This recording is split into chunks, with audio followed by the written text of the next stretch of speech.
Welcome to episode 242 of No Direction, the No Direction Network's Pathfinder news, reviews, and interviews podcast. I'm Ryan Costello.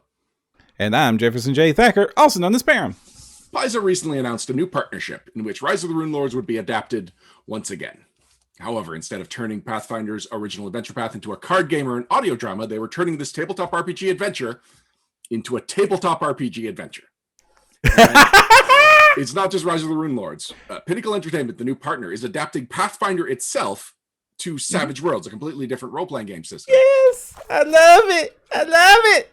So here to discuss what fans, such as Param, can expect from Pathfinder for Savage Worlds are Pinnacle Entertainment CEO Shane Hensley and designer Mike Bardot. Hello, Shane.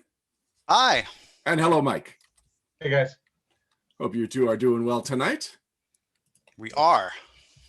So Param's already given it away that he is a big fan of Savage Worlds. I have never played a game of Savage Worlds. I have never read a Savage Worlds role-playing game. I'm not positive if dice are involved. So assuming part of our audience, which is normally a Pathfinder audience, is on my level of understanding of what Savage Worlds is, let's just start there. What is Savage Worlds and why is porting Pathfinder over to it an interesting, intelligent decision? Okay, dice are definitely involved. I love dice. I'm a dice slinger from way back. It's a very simple system. You have a D4 through a D12 and then D12 plus. If you get above that, you roll that die plus a wild die, which is a D6. 4 or better is a success. Every 4 points over that is what we call a raise. That's the basics of the system, okay? The newest version of Savage Worlds is the Savage Worlds Adventure Edition, and we like to call it a narrative game with crunch. Most of the game, we would run theater of the mind. We're going back and forth. We're role playing. We're pushing through stuff, and then when a fight happens, for example, it can break down into a tactical thing with miniatures and measurements and all that kind of stuff. Or you can keep right on doing it at theater of the mind. We even have stuff like quick encounters where everybody can just say what they're doing and sum up a whole combat in one roll with some hazards and other stuff that happens. So it's a pretty flexible system. Our tagline is fast, furious, fun, and we try really hard to stick to that. It's definitely a lighter system than a traditional D20 system. And, lighter is not necessarily better, right? It's different. So it's different play styles. I love Pathfinder. I love the new D&D. I think, all those games are perfect for what they do. I think we do a good job of what we want to do, which is this really fast action, really swingy die rolls, very pulpy kind of thrills that we build into the game. For example, dice explode, right? So you might walk into the room with a lich and kill him in the first shot. Stuff like that happens to us all the time. It is not it's not a game where you whittle away hit points. It really is more about the big die rolls and being loud and noisy and annoying everybody at the next table over. Now, you said pulpy. That is a word that I often hear associated with Savage Worlds. Can you just expand on that? What does pulpy mean to you? Yeah, it's a little cinematic and over the top. The core skills and attributes are pretty normal to what you'd expect to any game, but every character has what you call edges, which let you break the rules in different ways. And that's where I think a lot of the excitement comes from and the differentiation. So for example, in Weird Wars Rome, you might all play legionaries. So you would think they'd be very samey, but they're not. One guy might be a big bruiser who likes to do sweep attacks with his sword. Another guy might be the 2-weapon fighter. Another guy is a face guy that likes to taunt and test his foes. So there's really a lot of variety, even within what we would generally call a class or a character type. And this is really one of the reasons I think that a lot of Pathfinder First Edition and 3.5 Faithful players might want to check this system out, because the core of it is very lightweight, but when you get into the customizations and the meat of character creation, it's going to be very familiar territory. You're talking about attributes, skill points, and edges, which are basically feats. Those two things map pretty much 1-to-1. That's right. And if you're used to building characters that way, the only thing I didn't say was class, but it sounds like you all are going to be changing that with this. So not exactly. We don't have classes in Savage Pathfinder. What we have are class edges. So this is an edge like the Barbarian class edge, for example, which I'm looking at right now. And part of that is an armor restriction that mimics what you would have in Pathfinder, where they really only wear medium armor and heavier or lighter. They're fast, and of course they have rage, right?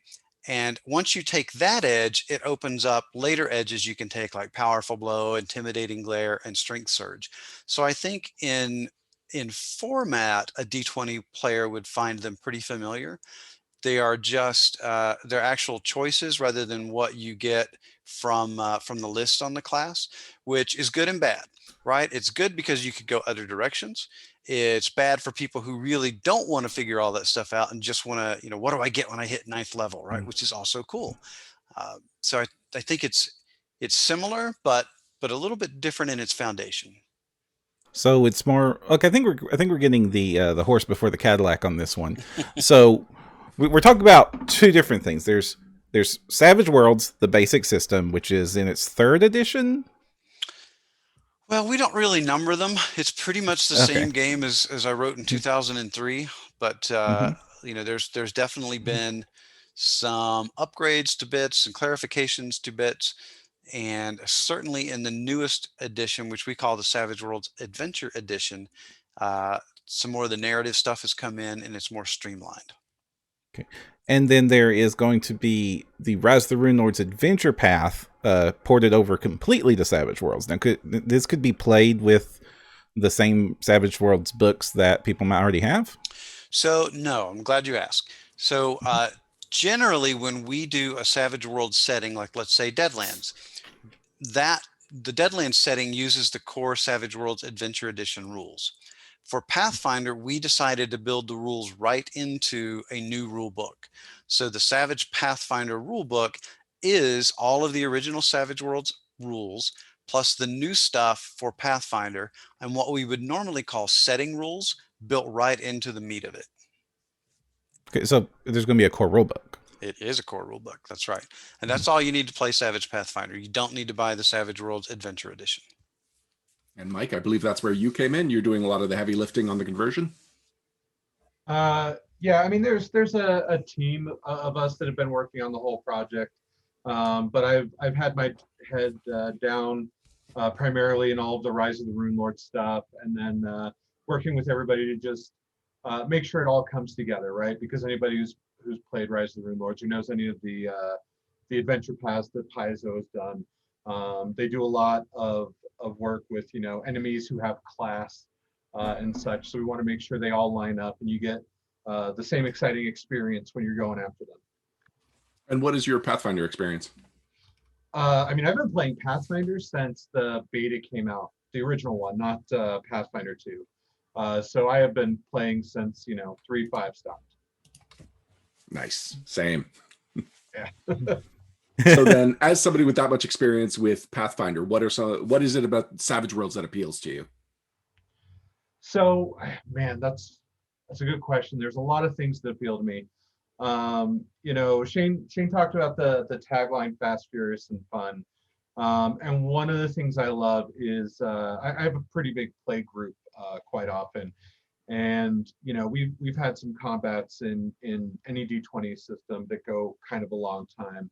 But when you sit us down and we're playing, whether it's Deadlands or any Savage World setting, the fast combats really are fast. You're sitting there and doing your traits or your tests to taunt your opponent or weaken them, give them different conditions.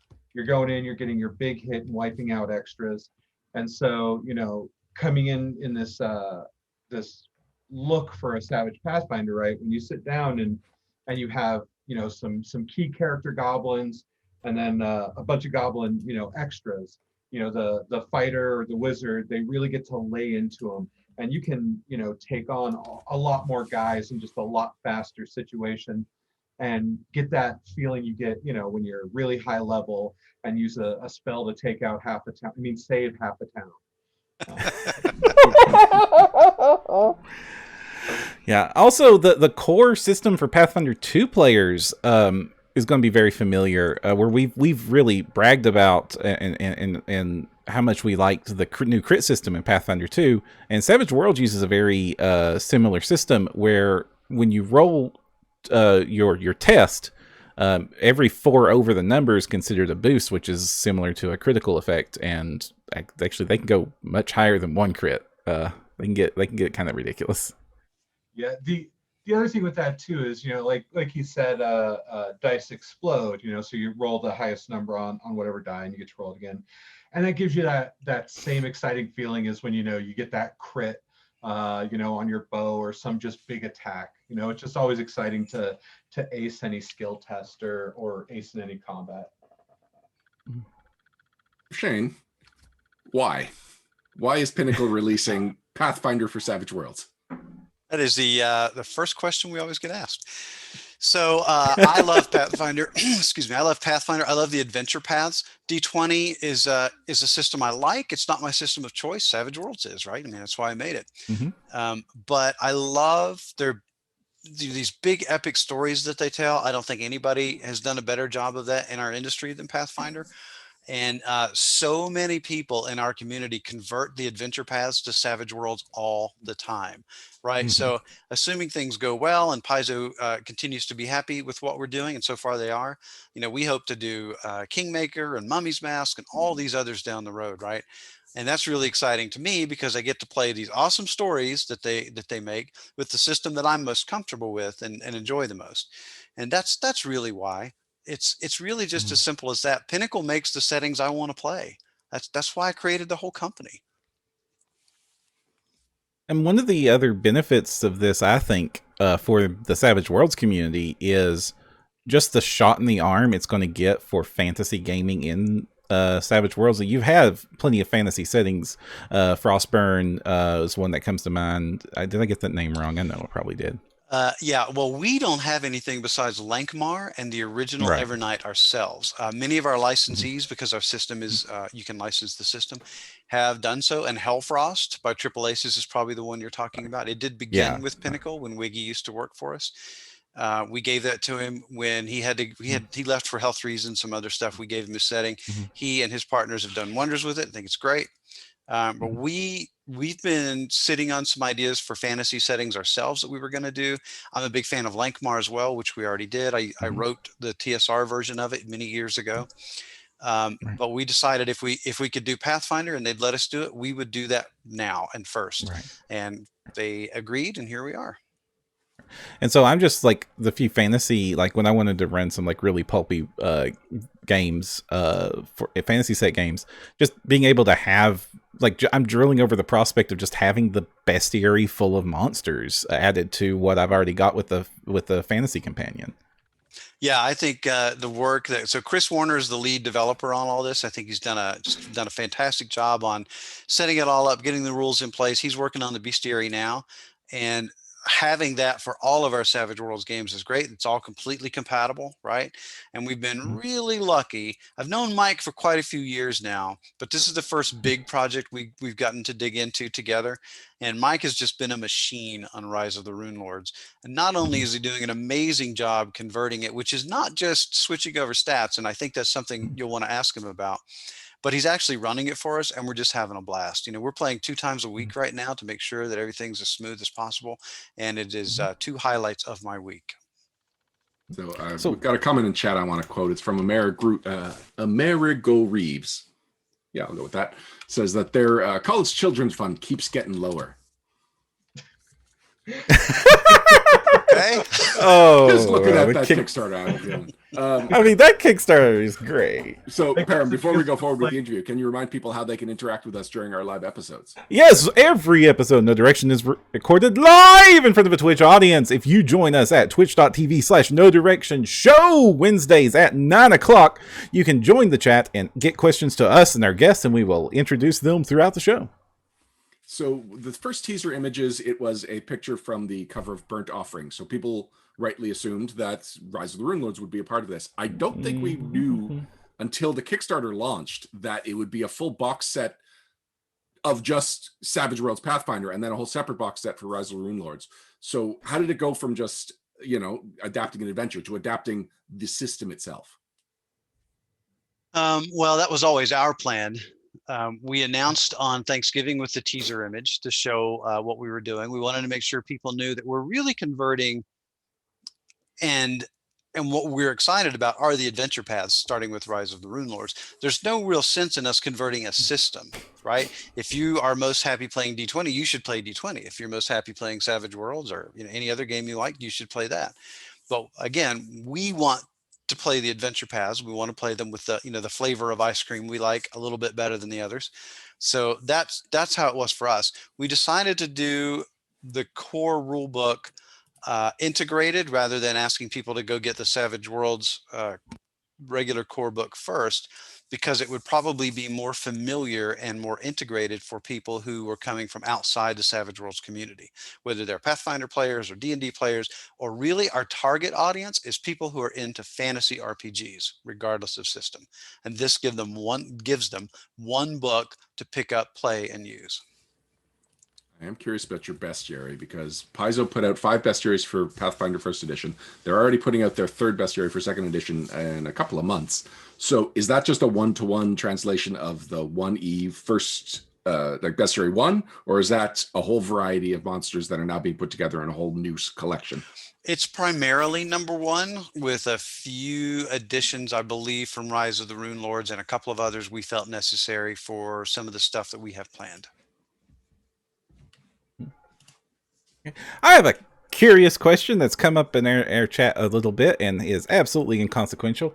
But we noticed that all the art and logos is PF First Edition and not Second Edition. What's up with that?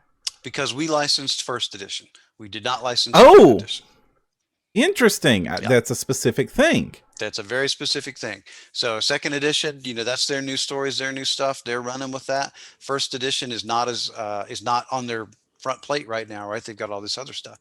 So they feel more comfortable, and so do we, since that's what I tend to know better, working with that stuff, right? That makes it a little safer for them, and it's easier for us because, we know what has already gone before. We don't have to be in on, what are they doing 3 years from now. So a lot of Second Edition is just a new version of First Edition, which is also what, it's similar to what you're doing here. So what are the parameters of that only First Edition deal?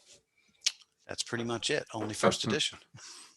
But again, really what we're doing is we're licensing products, right? We're not licensing the entire brand.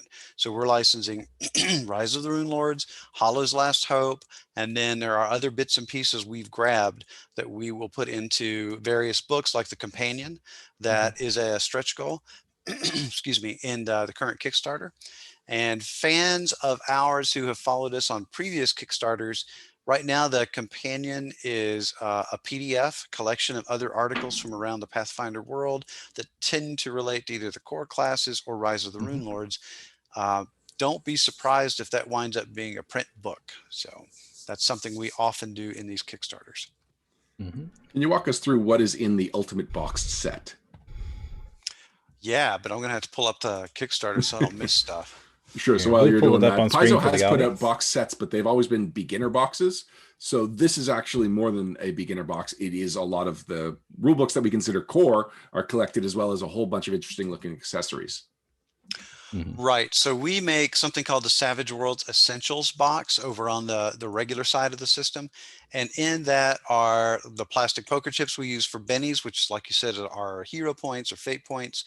We have an action deck, which is just a normal deck of playing cards, but themed for whatever setting you're in. We have dice, which is a D4 through D12 with a special wild die, a D6. We have power and ammo counters, which are little cardboard dials you can use to keep track of your wizards or priests' power points, etc. All of that, we have Pathfinder versions in the core box set. The Ultimate Core Box Set for Pathfinder also has the core rules, the bestiary, a map of Galarian, power cards, and probably the coolest thing I think is the archetypes. So these are things, we do them for all of our games now. They're oversized cards, so I don't remember the exact dimensions, but about 3.5 by 5.5, I think. And they are a novice and seasoned rank version of a character. And what's great about them is you can just hand these out at a convention or store game or something, and everybody can just look through and go, "Ooh, I want to be that guy." And, makes it really easy to just hop right in so you don't have to make characters or anything. Lucky Huckster in chat is confirming that it is 3.5 by 5. Oh, I'm so good. My favorite part, if I could say, I would argue, is actually the power cards. So I love Mm. playing spellcasters, and anybody who's played Pathfinder 1, you eventually have spells from across an insane amount of books, and just being able to have the Yep. cards on hand for me, and just being able, all right, I'm doing bolt with AP modifier, and I'm making it a bigger bolt. It makes it so much easier when I play a wizard or something. Yeah, that's one point for spellcaster fans like myself. Savage Worlds uses a system very similar to the Words of Power system from first edition, where you have these base effects and you add on riders, and then you can bump them up by spending more power points. It's really customizable, very sorcery kind of casting. Yeah, and for us, that's it's necessary because we do so many different settings, right? So Mm-hmm. when I used to work on Dungeons and Dragons products, for example, there was a very specific formula for how much damage a damage causing spell should do at each level, and it was kind of a worksheet you had to go through. This was back in the I guess really the pre 3.0 days. And I always thought, well, these are just variations on a theme. Wouldn't it be cooler just to say this is an attack spell, and then here's all the different ways that it could manifest that you could do either on the fly, depending on the setting, or preset. So, for example, our bolt spell can be everything from magic missile to, in our super setting, a stream of stinging bees. Right. So it's, yeah, it's super variable. And you've got a couple of effects you can very quickly just tack right onto it and change that up. And a lot of people have asked, are we doing fancy and magic for this? No, we're not. We're keeping to our core Savage Worlds magic system. Though we do have epic power modifiers, which is something we first did in Rifts. They're a little different over here, but very similar. Some new modifiers for some spells and some new spells as well, powers. Now that actually leads into a question I've had, and will lead into also some questions about Rise of the Rune Lords.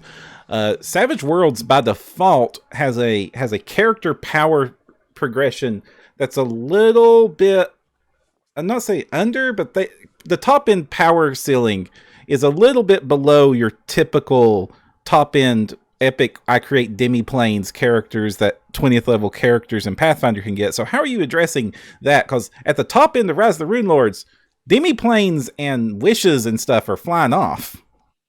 Well, guess what we have in Savage Pathfinder? We have planar travel, we have wishes, we have all that stuff in there. I think that in general, I would agree with you. A legendary rank character is probably, right at legendary, is probably not quite equivalent to a 20th level, but it's a little apples and oranges, right? Because as I mentioned earlier, we like to say our system is swingy. So you're pretty powerful, right from the start, and especially in the mid ranges. But legendary is also a level that doesn't stop. So unlike, right at 20th, you tend to stop a campaign. You can be legendary plus 10, for example. And the way we do advancement and Rise of the Rune Lords, and Mike can talk more about it, we're doing milestone advancement. So we actually tell you in the adventure when to level up.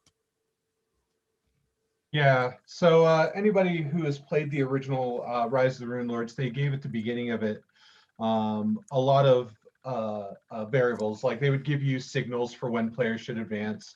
They also did what was called story awards, right? If you managed to do something a little extra, your crew role played a little bit more on something. And so they had more of a variable on when that might happen throughout the campaign.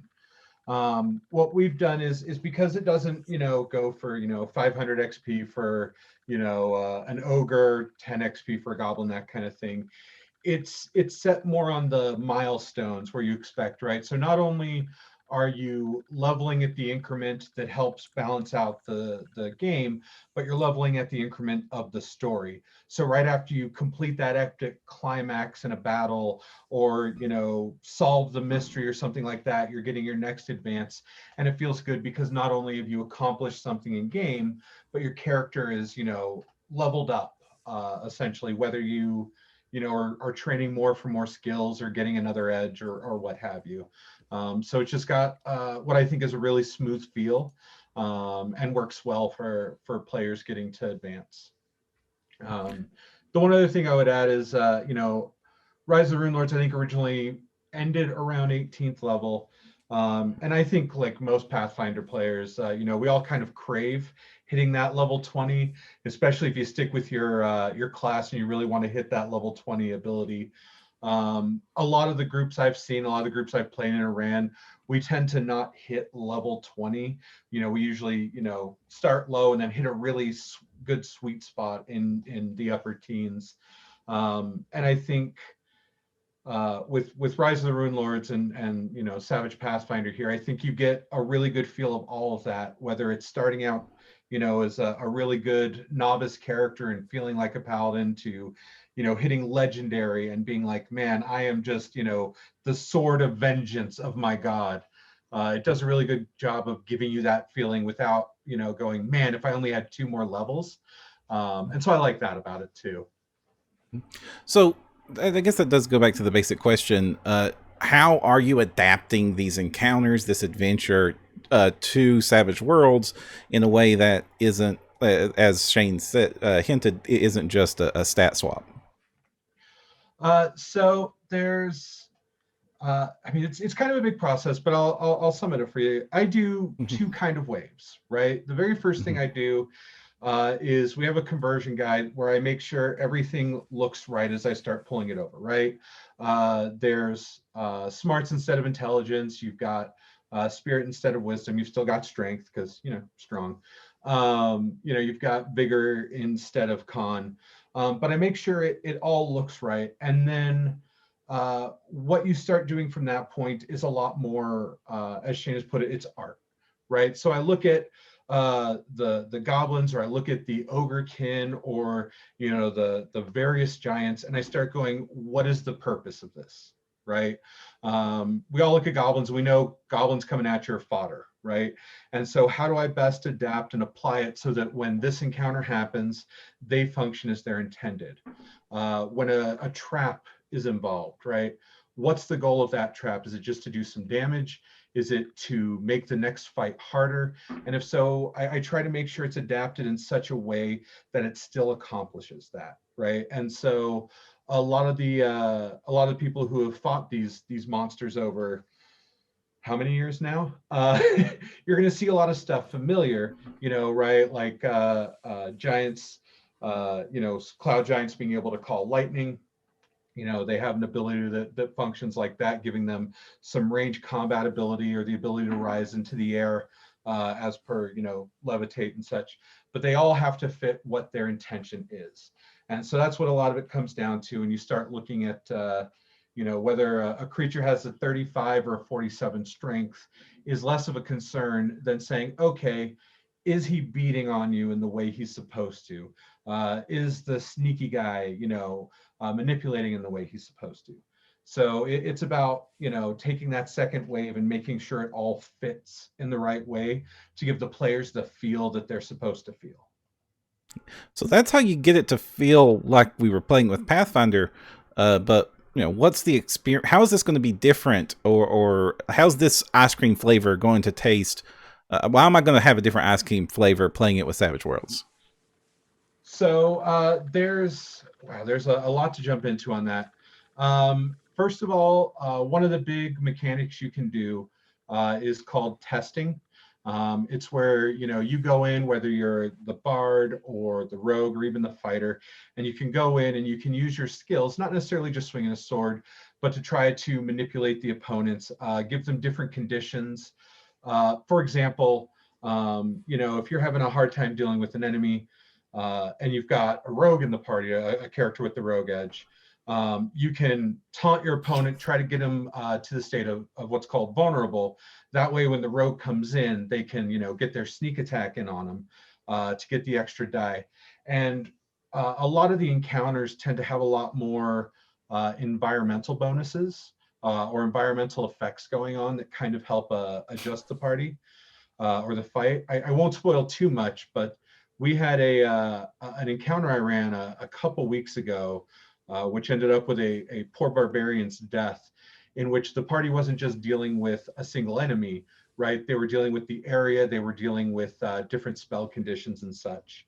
One of my favorites is, Illusion, I think, in Savage Worlds is a bit more powerful and more interesting, because not just that you see an illusion, you go a will save, all right, that's done. You have to actually have a reason to disbelieve it. And so as you're going through, we've had players come up and go, all right, I interact with this, and then something happens and they have to realize, wait, that didn't seem right. Is this an illusion? And they make their check for it. And so it changes the way encounters play. The tests change the way you react to things. I would say too, Mike, one of the most interesting things that I've seen you do is Dungeons, Dragons, Pathfinder, all D20 systems are ablative systems, right? You have your characters have hit points and resources like healing spells and spells in general that dwindle as you go further through the adventure / dungeon. And rests are the way you reset those things, right? Which is part of the art of designing those things. Like when I used to work for TSR, the art of when to allow players to rest to recover all their abilities, for example, was a discussion of that we had frequently. But for us, like in one of the early encounters in Hollow's Last Hope, there are some mosquitoes that come out and attack the players. And in D20, that's just designed to start wearing down your hit points, make you decide if that's a good time to use power or use your healing spells and so on. In Savage Worlds, we tend to do every encounter is desperate. So one of the encounters Mike set up for us, I'll try not to spoil things again, but it's a pretty old game at this point, Rise of the Rune Lords. There's a fight with one of the baddies, the Foxglove guy, if you know who that is, if you've played the adventure. And in D&D, or in Pathfinder, you take him on by himself. In our version, he has some additional help that gets really deadly. And again, it's Savage Worlds, right? So we want every big fight like that. It's not just that we go for fast combats. It's that the combats we do tend to be more, I guess they're kind of the big story highlights rather than encounters along the way kind of thing. So it's a different mentality, and it's kind of hard to describe, but I think when you see it and play it, you'll understand the difference. And again, I want to be super clear, because we have people who come in and say bad things about different systems, right? Ours, theirs, anybody's, and that really isn't our intent, and it really isn't our. We don't have some secret meeting where we think our game is the best in the world or anything. It is just a different way to play it, and we enjoy that. And sometimes we enjoy. I like Fate, for example, is another game I like. I like Pathfinder. So the encounters are a flavor as much as anything in the game. And having these big epic and really dangerous fights is kind of our hallmark.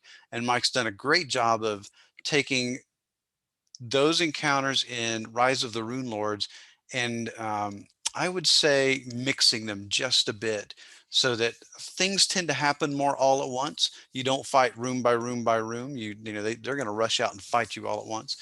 And it gets pretty hairy sometimes. We have had a couple of player deaths, which has been pretty fun. I think everybody, if you follow my personal Facebook account, I often discuss what's going on in the game as we play. And Carl Kiesler, our graphic designer extraordinaire, had a really nasty death at the hands of a Lamia noble not too long ago. I know that fight. I'm sorry. I'm also glad to hear it's still deadly. Oh yeah.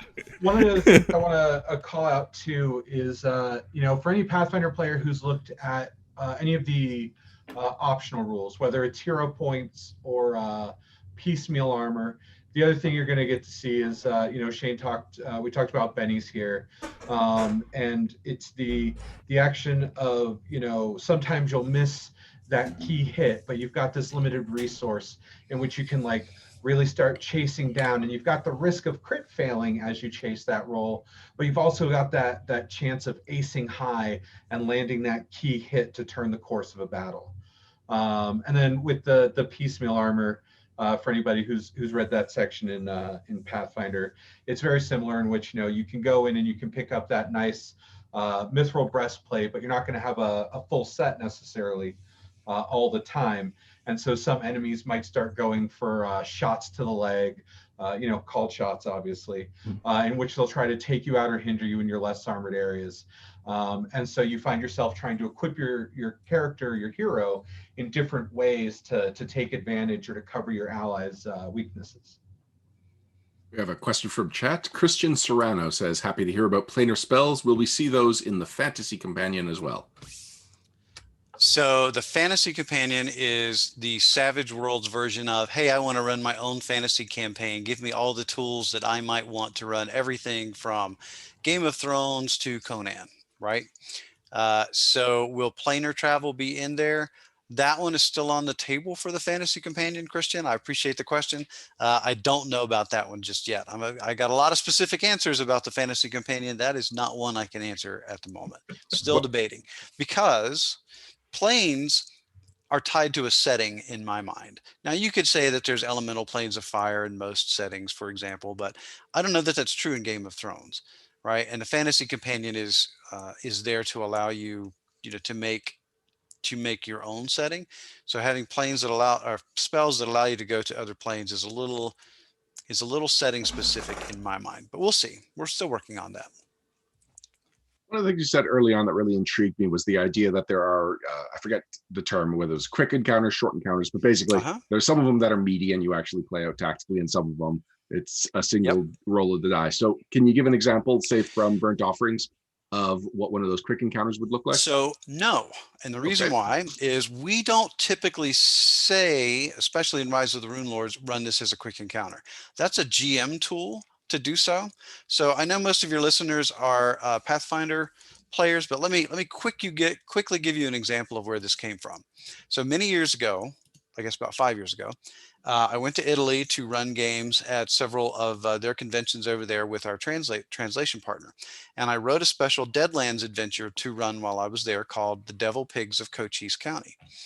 And I wrote a typical 3-hour, plus convention adventure. And when I got there, I found out that the adventures are 45 minutes long. So they set people at the table. You have no idea who they are. They didn't sign up for your game. They just signed up to play a game. So they sit there. They have no idea what's going on. They, may or may not want to be in your game. Maybe they wanted to play Pathfinder and they got stuck with me. But, you're going to entertain them, right? That's my job. So I had to, in this particular adventure, there's the aforenamed devil pigs are used to herd you to the big finale. Okay. Herd being a very intentional pun. So what I did was riff off something we did for our Weird War I setting, where you described to me, okay, the pigs are coming in, right? And they're these corrupted, evil, tainted things. They're all coming in. They're based off javelinas, if you know those animals from the Southwest where I live in Arizona. And I needed everybody to just tell me what you do. Do you cast spells? Do you shoot? Do you wade in with your tomahawks? What do you do? And they would tell me that. They'd give me a die roll, and then we'd work together to kind of narrate what happened. If they critically failed, something bad was going to happen to them, right? A pig's going to gore them. They're going to take some wounds, etc. If they do really well, then they make a heroic stand. They take down a bunch of these monsters. So that worked really well. And then when I was integrating it into the latest edition of Savage Worlds, Tracy Sizemore says, well, hey, why don't we just make that for everything? If I want to run a whole heist, for example, can I do that? I don't want to map out the whole building and figure out all the security and all those kinds of things.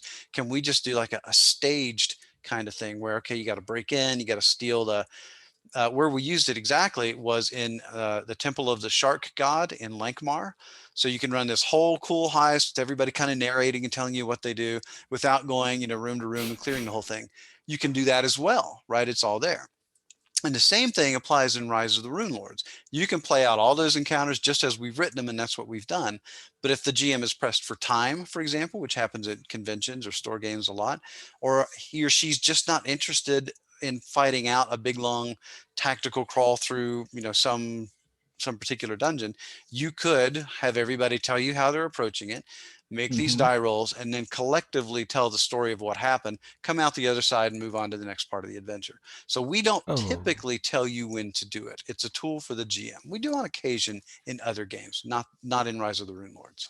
So say if I was playing a theoretical adventure that has absolutely nothing to do with this Kickstarter, where I'm facing my 9th encounter of the exact same stone giants and dire bears, I could run it as a quick encounter? You could. I may or may not know what book you're referencing and the exact encounters you're talking about. So in some of my play tests, I've had, because players, we all go off script, right? As a GM, you'll prep something or you'll have a book prepped and you go, this is exactly how it works. And the party goes, no, I'm going left, right? And so there has been a couple of books of where I've run play tests, and maybe in this one book the heroes have routed the enemies, and it's like, all right, well, you can kind of hear them fading and running, and they're like, no, I don't. I'm chasing them. I'm chasing all of them and taking them out. So instead of having to necessarily do like 2 or 3 fights as they kind of like grab this little group, this little group, and this little group, you can sit there and go, okay, well, and as you said, craft this quick story where everybody kind of contributes with whatever they're doing to wrap it up and give you this nice, fast-paced little story scenario. Yeah, it's not something we'd recommend doing constantly, right? But it's there for you when you want it as the GM. So you also, that kind of ties into one of the things I really like about the system is this is a system that provides tools to very much encourage improvisation. Your powers are customizable, your character is extremely customizable, and your actions in combat, you're encouraged to improv and really play with the entire systems. What does this bring to, is this going to dial that back? Are we going to get more structure, or how's this going to play with the with sort of the more loose rules that Savage Worlds makes? Yeah, so I mean, everything from the current Savage Worlds Adventure Edition is in here, which includes the quick encounters, our dramatic task system. We even just added a really cool stretch goal to the Kickstarter called the Quick Chase deck. And this is a deck of cards that you deal out to the players, and we just filmed a video this morning, which if you're really interested in it, you can watch it. Mm-hmm. And it's pretty cool. We did a scenario where Amiri's sword has been stolen by a bunch of goblins, and Amiri and Ezra, these are the iconic characters from Pathfinder, have to chase them down through the crowded streets of Sandpoint. And it takes about 15 minutes to run this whole combat with these crazy cards happening. Each card has a title on it, like Double Back. And part of the fun of it is narrating and as you said, ad-libbing, what does that mean?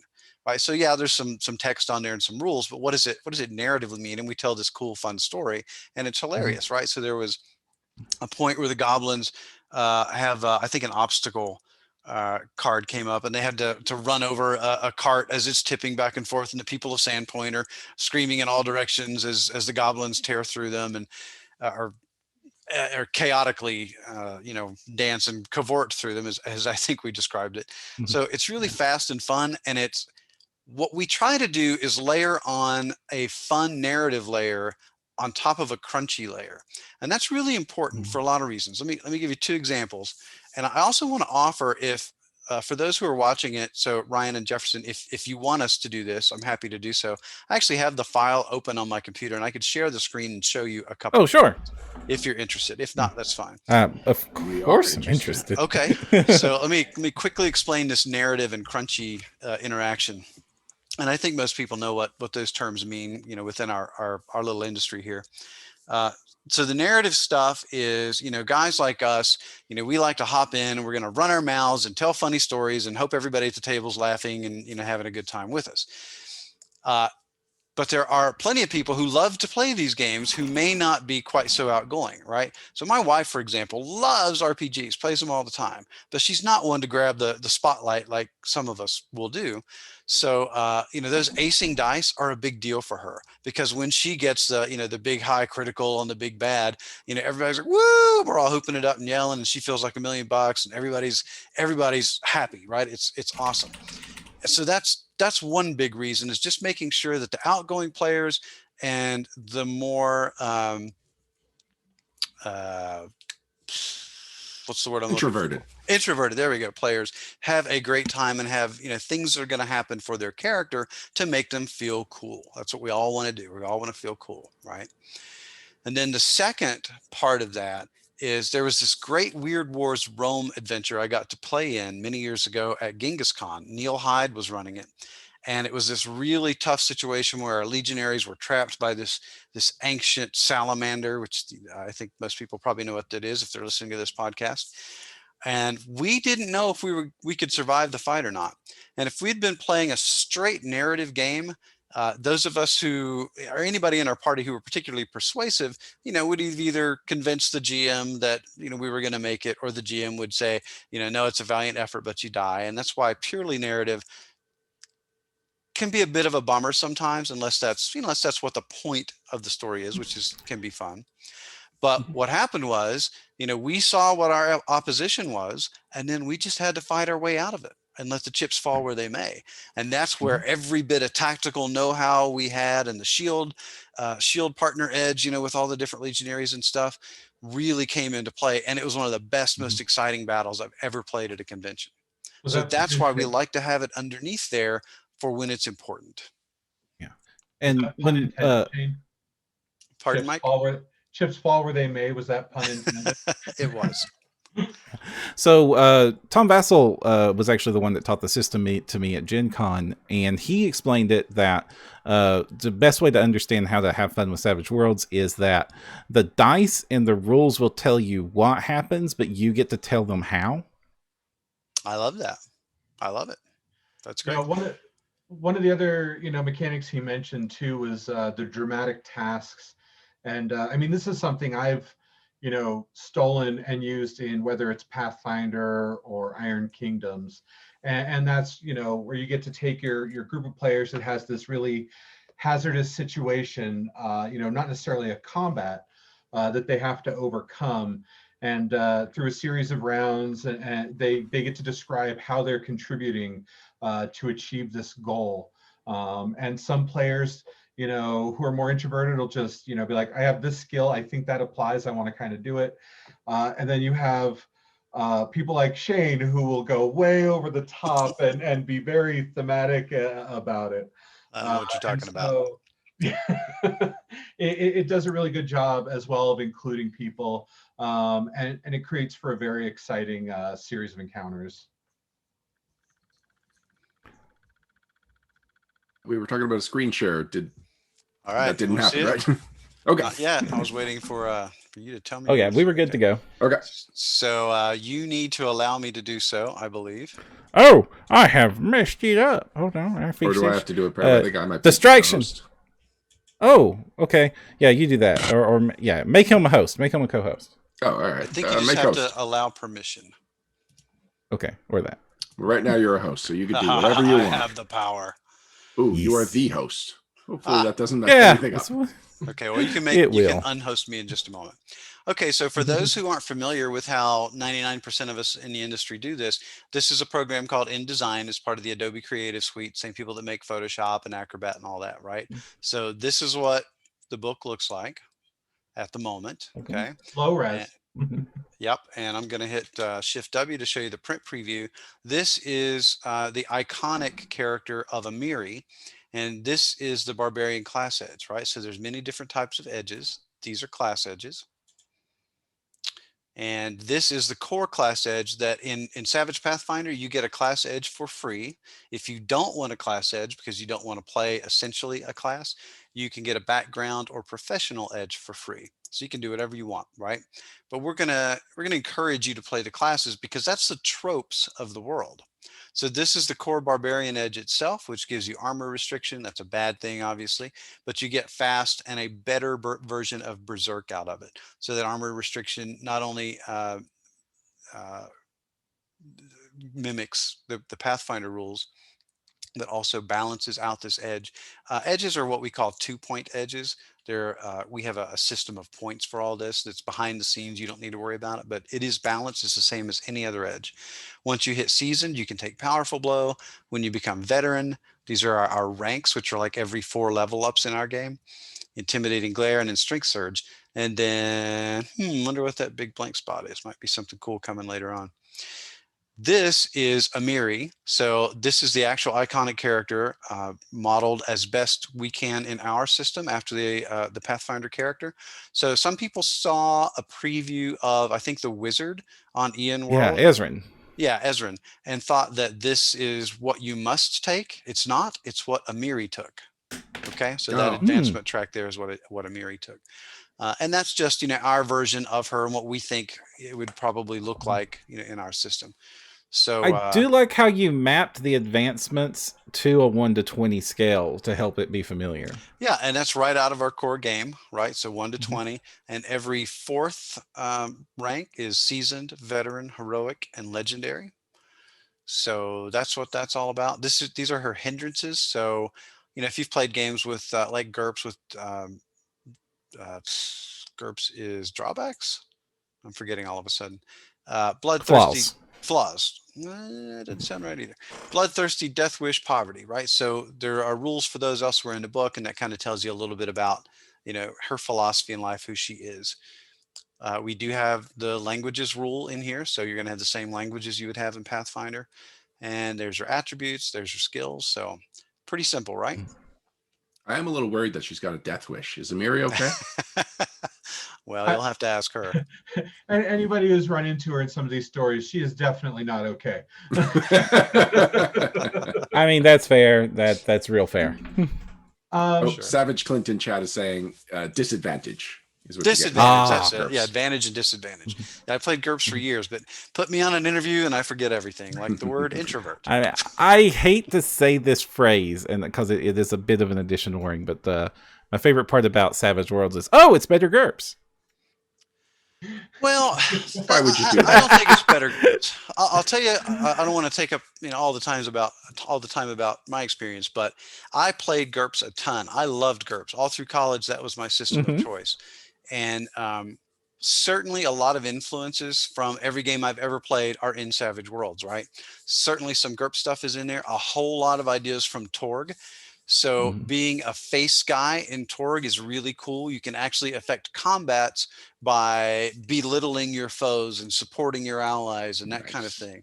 And I love that, right? That's just great. So we have that in Savage Worlds. Some of the things I think, we do as well as some of those games. Some of those things, I think those games are still better. I think Torg is still better with that particular kind of character. And by the way, I'll plug something for them. They're running the Orosh Kickstarter right now, which was my favorite realm that I just wrote something for. And I think that's going on at Game on Tabletop. So pardon the plug, but I love me some Torg. That's all right. And I appreciate like that diplomacy. Chat is defending GURPS and talking about their favorite moments right now. So take that, Param.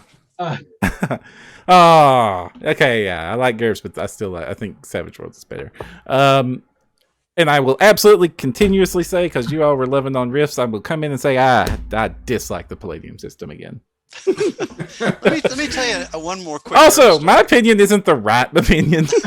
That's right. It's an opinion, right? Let me tell you a quick GURPS story. I'll tell you a way in which I think they're better and a way in which I think we do this a little better. We were playing GURPS Game of Thrones about 15 years ago, right when the books came out, way before the shows or anything like that. And one of our players had to fight a duel with somebody. And in GURPS, it went really well. It was very dramatic. It was back and forth, parry, riposte, all that kind of stuff. And then finally, he rolled, the awesome 3 1s, the critical, and killed the guy in one shot, right? And it was this big dramatic moment. And that was awesome. Our game would have done that faster, but maybe not quite as dramatically between just two characters, because there was so much detail in the little fencing rules subsystem they had. But what happened later on, I was playing like one of the bannermen of the Starks, and I had the other characters were my the head of my soldiers, head of my scouts, etc., head of my cavalry, my personal guard. And we got into a fight with the Lannisters in this stream with like 8 or 9 horses on each side with riders, 5-player characters, a couple of NPCs, and then all the NPCs. And, that was a nightmare. That took forever. But in Savage Worlds, we started playtesting the very early version of Savage Worlds from that point on, and we were able to run around with our whole troop of cavalry and all the scouts, and it was just awesome, right? We had these huge battles. We had, like 100 miniatures out on a table for a couple of our big epic climactic battles, and we played them in a couple hours, and it was amazing. That was a lot of fun. So I think different systems do different things well. Which Right. brings me to, do you use miniatures for Savage Worlds? I do both. I'll let Mike answer for him, but I run most of my game theater of the mind. We're just talking and getting things done. But then when it's time to have a fight, like I said, because they tend to be kind of desperate and dramatic, I like to, at the very least, show the players where they're at so they can use the terrain and do more than just say, I fight, I fight, I fight. They can do cool stuff like that, which, one of the big secrets of Savage Worlds, do something clever. Your GM gives you a Benny. That's another reroll or a wound to soak. I think that's important. The wound system is really interesting. Like how you get taken out is very interesting in Savage Worlds. Well, how did you get taken out? So Sorry. no, you're good. I was ready to ramble about miniatures, but I will pivot to talk about dying. So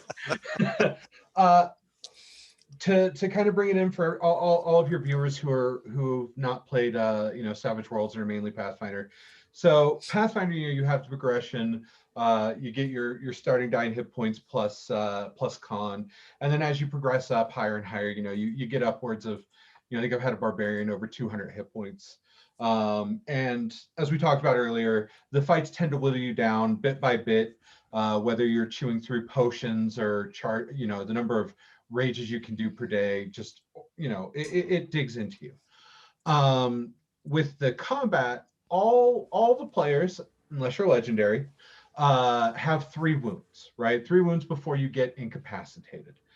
So when somebody comes swinging at you, let's say an ogre's coming at you with an ogre hook, and he gets a raise, a critical for a translation. He may ace on his damage, and do a total of 3 wounds to you. Well, you're going to look at that and go, okay, do I want to take these 3 wounds, or am I going to try to essentially resist it? And so many players at that point will spend one of their 3 bennies, more or less, depending on how the game's going. And they'll get to roll for their vigor or con, right? So they'll make a check for that. And then based on the DC 4, and raise mechanic, you'll be able to soak it. So it's a lot more of, you still got hit, but, you do that kind of the Dragon Ball Z resist, right? He hits you in the chest and you just take it like a boss. And as you go through it, you'll get whittled down, and as you take a wound, it's way more penalizing, because each wound applies a penalty to your roll, right? And if you're talking about a penalty and roll d20, add 20 to it, a -1 isn't that big. But if you're rolling a d8 and a d6, needing a 4 on one of them, and you're at -1 on that roll, you're getting a lot more failures than you'd like to get. And so it's all about managing those 3 wounds that you have as combat goes. And then the other thing you have is fatigue, right? So let's say you just got done traipsing through a big forest trying to find your way to a goblin stronghold, and you're having to dodge, all of this wilderness encounters that cause issues. Fatigue functions in the very same way, where it kind of mix bumps and bruises and things like that, where you come out of it and your character's just more beat up before combat starts. And so it's managing these 2 much smaller amounts of damage you can take with the big swinging combat. And so it creates a nail biter scenario in a lot of fights when you have somebody big coming at you, and you have to figure out, are you going to take this hit, or are you going to dodge his 4 goons? So hopefully that gives you a bit more insight on that.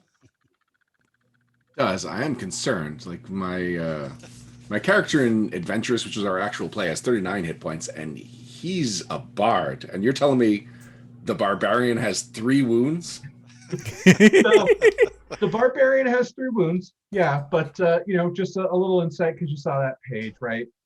If you're building the barbarian, you're probably building a high vigor, right? So you're going to have that adds to your toughness. You're also wearing some good armor, hopefully. which again adds to it. And then when you go berserk, that again adds to your toughness. So you may have, 4 goblins come at you, they roll their damage, and they never even break your armor. So you're sitting there and you're taking the hits. Maybe they don't even hit your parry to land the blow.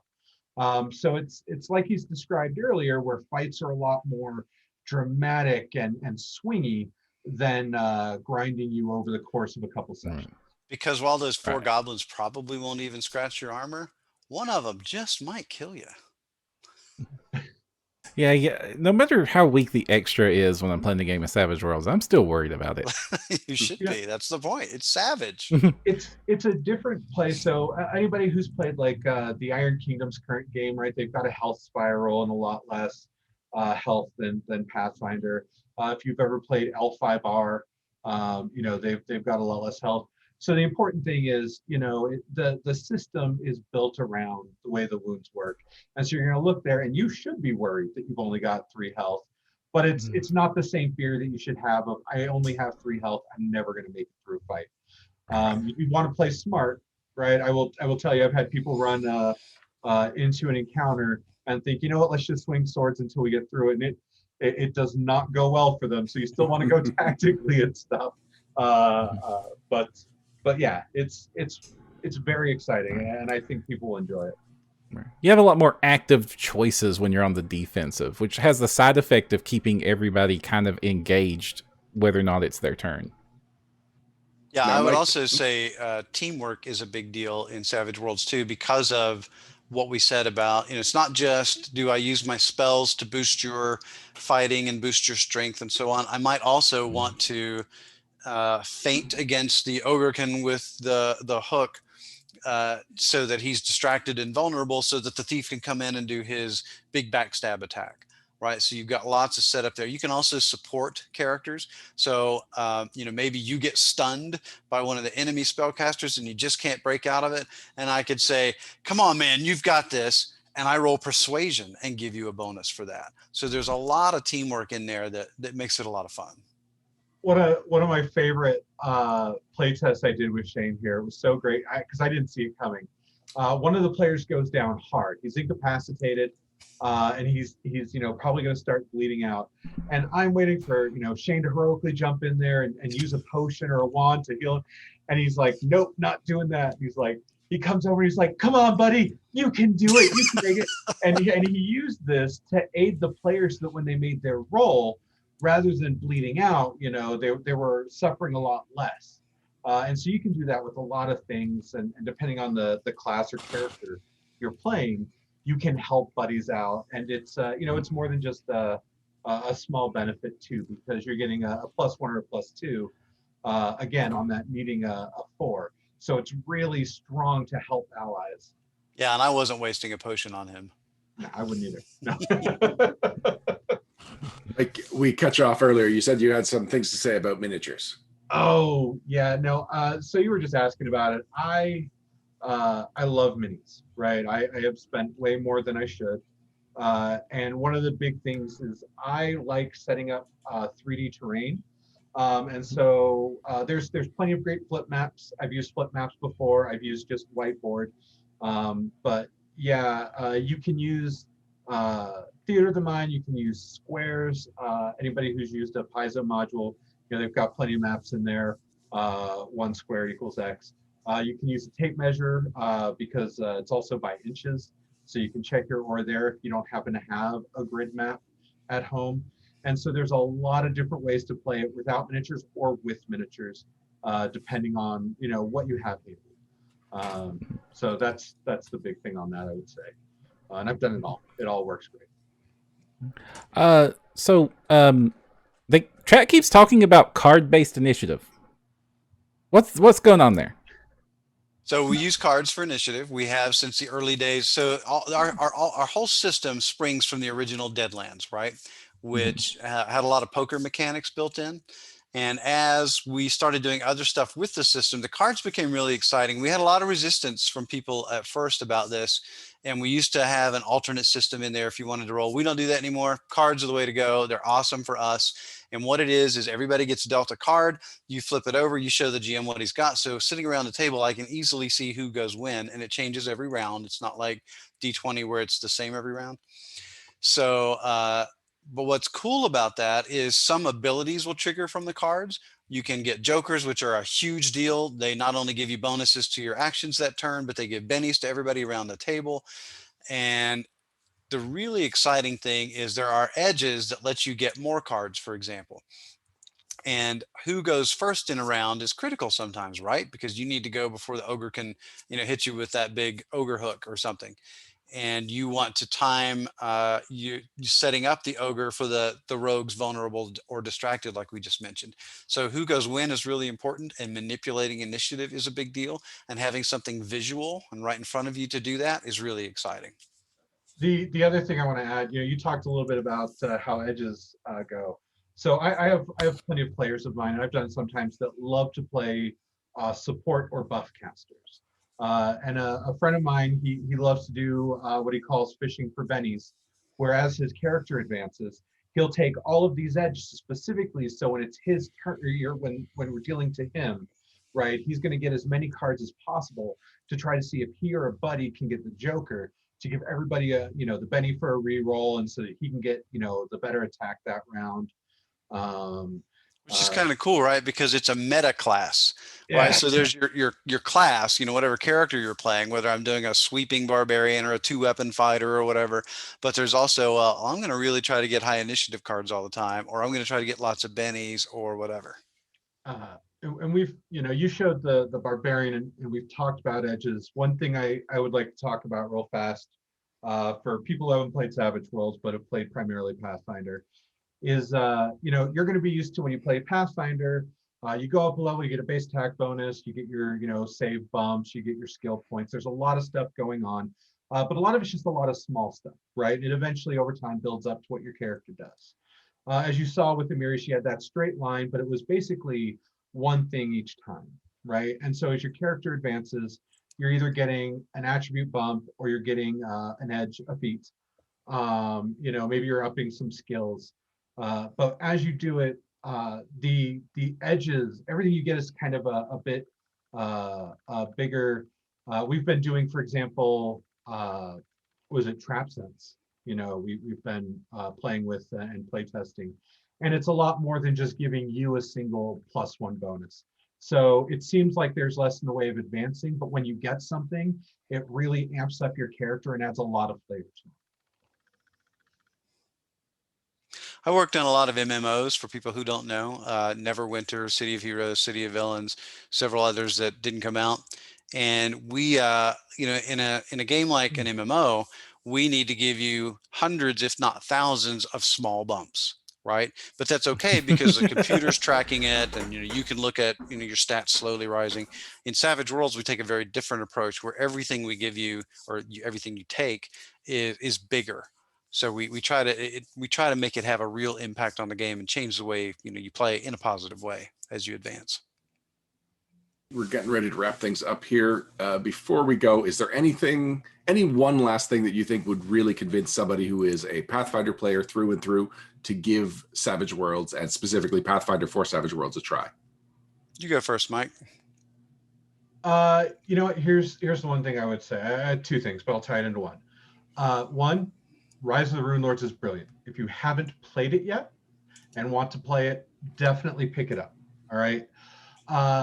And second, if you're one of those players who's ever maybe run into character fatigue, where you've made 30 rogues and 20 fighters and 40 barbarians, and you're looking for something new, a way to kind of feel the world in a fresh way, this is a great way to do it, right? I've played for years and years and years in the same system, so I've made a lot of characters. Getting to try something extra and just check out the new mechanics that you may not get to do all the time, it's a blast. Try it out. You won't regret it. That's me. I'm going to say don't. I'm going to say, if you love Pathfinder, play Pathfinder, right? That's my first answer. I don't think there's anything wrong with that. Go for it, right? The second answer, though, I will give is play everything, right? That's what I do. We play every game we can get our hands on. We used to do something called the Monday night game, which was very rarely on a Monday. But we would just get whatever new game somebody was interested in, and they'd run an adventure, right? Might take 2 weeks, might take 3, whatever, and then we move on to something else. And what was great about that is we got to see so many different cool ideas that all these amazing designers have, and then integrate them into whatever game was our main game, right? So we could take, like I said earlier, we took cool ideas from Torg and made our versions for Savage Worlds. I'm sure I've been influenced by dozens of RPGs I've played over the years, just as all of us are. So that's my answer. On the one hand, if you're happy with what you're doing right now, there's really no reason at all to change it, right? Except to go try other stuff, whether it's this or something else. Give it a try, learn some new things, and bring that back into whatever it is you and your friends really enjoy. My Pathfinder game's still Saturday nights. There you go. All right, where can people find out more about the Kickstarter and about Pinnacle Entertainment? So Pinnacle Entertainment is peginc.com, peginc.com. I think deadlands.com also redirects to there. If you look for us on Kickstarter, just look Someone's for Pathfinder. Checking Kickfinder. Look for Pathfinder for Savage Worlds or Pinnacle. All right. Well, thank you both very much. This was really informative, and you've got my brain going about either not just checking out Savage Worlds, but also how some of the things we talked about I could implement in my Pathfinder game, which Awesome. just encourages me to pick up the Savage Worlds rulebook and read it over for, even if I never play Savage Worlds, you have changed my Pathfinder game just from this conversation. Yeah. Cool. All right, we will be right back with to have a little bit of banter about some guns and gears right after this.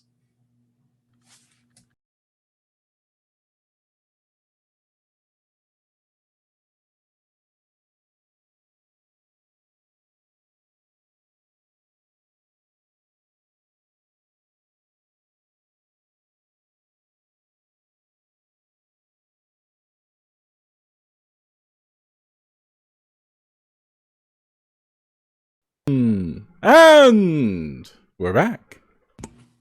In the bath? Yeah. Let me try In the that bath? again. In the bath. In the banter No. segment, we talk about whatever. We talk about whatever. It's banter. I have no Right. opening line So- to the banter segment. Speaking of which, who reads like this is relaxing in the bath with a book? Why? Why would you ever do that? You're going to ruin that book instantly. You're going to go to sleep and drop it. You're going to slip. Suddenly, your hardcover, extra awesome photogenic book that you went out and got collected as a gift is now a soggy mess, soon to be a moldy page turner. Barum, I do the majority of my reading in the bath. Say what? Majority of my reading is done in the bath. I take baths as often as possible, and I always take a book or my iPad with me. This is it's like you're running around in a thunderstorm with a cat up in the air, man. It's It is freaking me not out. like that at all. It is super relaxing. It's the best time. It's the best me time. Did you like lawn darts as a kid? We did have a set of lawn darts. Oh, okay. I did not play with them in the bath. That would be worse. So the banter segment. I do I not have an opening line, or have I totally forgot about how I introduced the banter segment? I have no idea. All right, well, we're past it now. Param, Yes. recently we played the Guns and Gears classes for the playtest. Mhm. Luis ran it for yourself, myself. James Case from Paizo was a last-minute replacement for Dustin Knight, who wasn't able to join us after all. And then Randall, Alex, and Vanessa, all from the Direction Network, joined us, and we played with 3 gunslingers and 3 inventors. You were playing one of the gunslingers. I was playing one of the inventors. The session was great, and we had a little wrap-up at the end where we gave some of our impressions. But now that we've had time to digest it, I'd like to go into a few more details about what our builds were and what you thought after the fact. Oh, sure. So remind me, what type? You were a sniper, right? Yes, I played a kobold sniper for that build. So, And you? Sorry, You Luis is in were chat and not says, Iron no Man? Direction, your best source for Pathfinder news. Thank Thank you, Luis. Yeah, I was the armor inventor. I was a shark folk armor inventor named Withayu, which was a play on the fact that in Canada we spell armor with a U. So that's what I So, named my like, was this character. entirely just to be an action figure? No, you saw I put up polls and everything where one of my ideas was a Leshy. And the idea was you've got a plant folk inventor and he's just messing with metal because it fascinates to him and it's so different from vegetation and plant life and the stuff that he's known for. And I already had like a catchphrase and everything about like whenever somebody questions, why you're a plant, why are you messing with metal? He's like, well, you're meat. Why are you messing with metal? But that actually felt like more of a character than just like a playtest one-off character. So I was like, shark folk, I just want to play a shark folk. It's big and wacky, and so is the inventor. And so it was a nice fit, especially because the inventor ended up being a martial class primarily.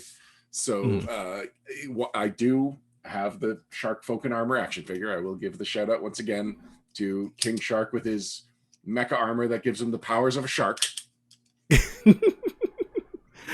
Yeah, I will say it was one of their more fun, entertaining one shots. If you haven't checked it out, go check it out. It's a one shot, so you don't have anything to catch up on. It does sort of like tangentially tie into Valiant, but that's not really necessary. It totally ties into Valiant. Yeah, no, but I didn't want them to think you must listen to Valiant. No, you don't have to listen to Valiant. You should, because it's awesome. But like it's a great hopping on point for some no direction actual play. Valiant is, or the one shot? Both. Honestly, both. Yeah, Valiant's early enough too, so yeah, get on that. It's great. It was fun kicking around in the Valiant setting.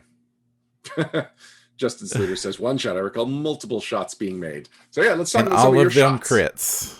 Yeah, yes. So the sniper was really well. Like I felt like I was a sniper. I really did. It was like I had the Aquabus. The Aquabus. I can't pronounce that thing. I had the big long rifle that required a tripod to even use the darn thing. And I had I had a bunch of feats that when I reloaded the gun, it got a bonus, and if I moved, it got a bonus, and I could roll from stealth and it would get a bonus, and lots of ways to make, as long as I only made one attack that round, it would like get all these bonuses. And that meant that I would be much, because of Pathfinder 2's crit system, I would be much more likely to get crits than other weapons or other build types. And then all these crit effects would trigger from the build. So I was doing like 70 damage as a level 8 on each round, each bullet. I think I only didn't crit one time in the playtest, which means that I probably caused this class to get nerf batted.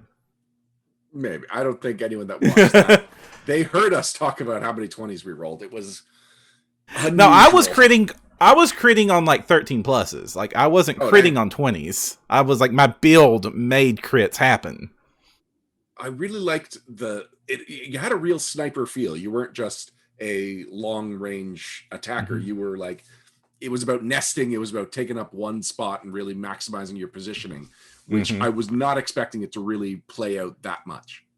Right. Like it was like you do not want to move because you have to spend an action to set that dang tripod back up again.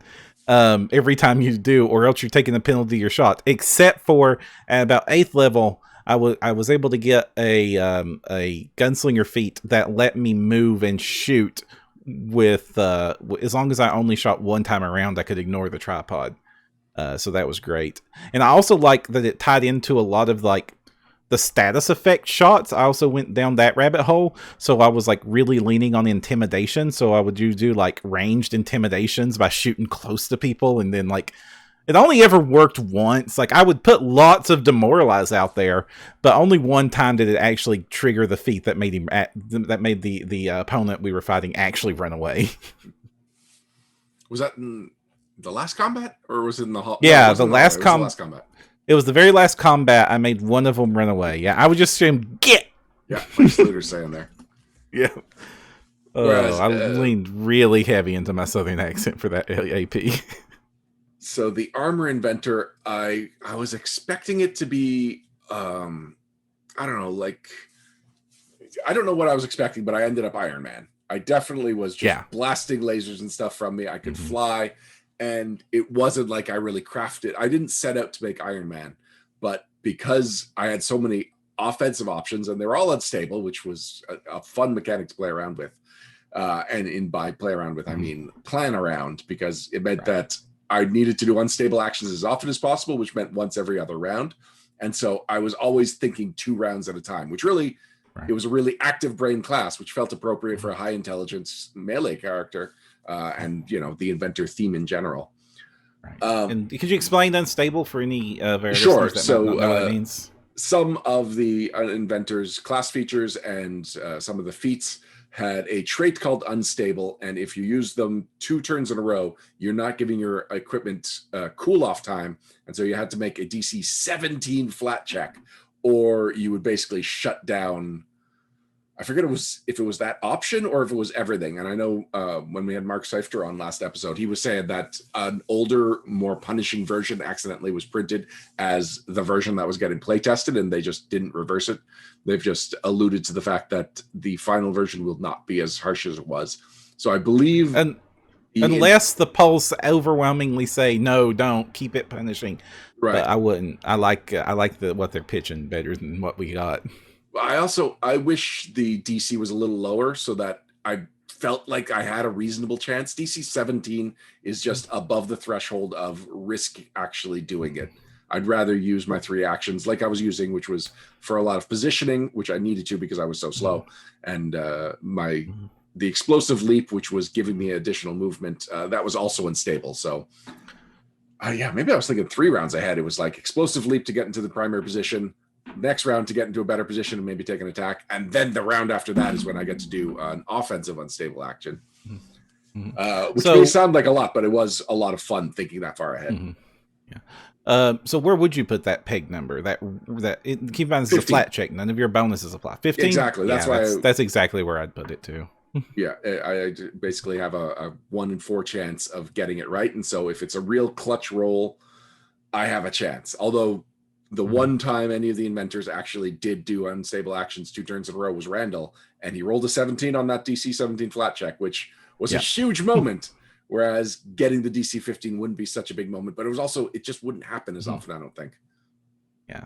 I do want to also mirror a comment I made at the end of the episode, is that building this character and playing this character and then comparing my character to the other gunslingers, this really felt like that PF2 had finally reached the complexity that I was back in PF1 mode again. It was like, and this feat, and combine it with this, and maybe we'll cross with that, and this will stack with that, and this build is going to be awesome. I also feel like these, or at least the inventor class, I don't know about the gunslinger because I don't have the first-hand experience with it, but it really justified being a class. So there's a lot of the base classes in the core rulebook that it's like there's a little too much crossover, and if this is the direction we were going, maybe it should have been narrowed down to really just being like, this is what this class is. And the inventor is one of those things where it's like no other class is like the inventor. When you're looking at your class feats, these are absolutely inventor class feats. And if I'm looking at taking an archetype, it's because I want to do something not inventor-like, not because I have some other character where it's like, I'm a fighter, but I want to be an archer, so I got to take that archer archetype. Right. I will say, can you back this up? A lot of the comments were that no matter what type of inventor it was, you all did kind of feel a little bit similar. You were just giving a platform for your weapons. No, me and V had similar feedback, but between the 3 inventor characters, we actually went very different directions with our choices. But I think that's because once you make your innovation, once you make your innovation choice, then there's most levels there was the best choice for that innovation, and then a couple of choices of just like broad inventory things. So all 3 inventors felt very different from each other, but I don't know how different one armor inventor would feel from mine. Okay. What do you think you would play a character? Would you think you would play an inventor in a long-term campaign? Absolutely. I had a lot of fun playing that character. I would play that character again in a long-term campaign. Like a full 20 levels of AP? Yeah, I think so. I was not paying as much attention to the higher level inventor feats, so I don't know if I would have as much fun with the higher level ones as I had with the 1 through 8th level options that I took. But I definitely Yeah, I'm resetting some of my thoughts because I wonder what this character would be like at first level, or at least up until 5th level when I got the ability boost that bumped my intelligence up to 18. Because in my first level build, my strength and intelligence were both 16, which is true of most of my 2E characters. And I know that you're really strict on the idea that no, a 2E character should have an 18 in their key ability score, and I never do that. Maybe See, not never, but rarely. I want you to have the freedom to do that because that's where I think the game should be. And I do it. Yeah. We both agree people should be able to do it. I feel that there's definitely pressure to put the 18 in there, but I feel like you feel like it has to be an 18 or for some classes, it's more important than others. Ironically, the classes that are more mad than the others, multi-attribute dependent, they actually can get away with the 16 and actually have pretty optimal builds with just the 16. But when you get those classes that are like really heavy on the one attribute, I'm talking like a strength fighter or a caster stat or like a pure caster, not having that 18 really hurts you, especially if you're one of the classes that are a little bit behind on the power curve. Your casters, your dexers that are trying to keep up with some of the some of the others, being at that -1 behind when you're already a little bit handicapped just because the balance of the classes really hurts. So one thing I especially liked about the Inventor is that it is an intelligence-based martial character. And that is a little bit of something that I appreciated with the Lore Warden, because the Lore Warden had class features that it's make intelligence rolls to be better at fighting things, which totally makes sense, and I really liked that. But just the combination of high intelligence and high strength gives me a character that can do a lot. Like whenever skills came into play, odds are I had it. And I was just kind of bruisering around for most of the combats. And even when I mentioned that I was trained in medicine, people kind of joked because I think I almost looked more like a barbarian than I did an inventor in the way that, giant shark dude biting people. But I actually was quite competent and capable in most areas. Like I like a good general character, and the Inventor was a nice, real, like right down the middle kind of character for me.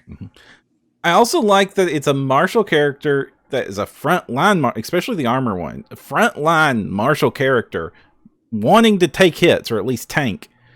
And you had so much skill options. You were contributing in all aspects of the game.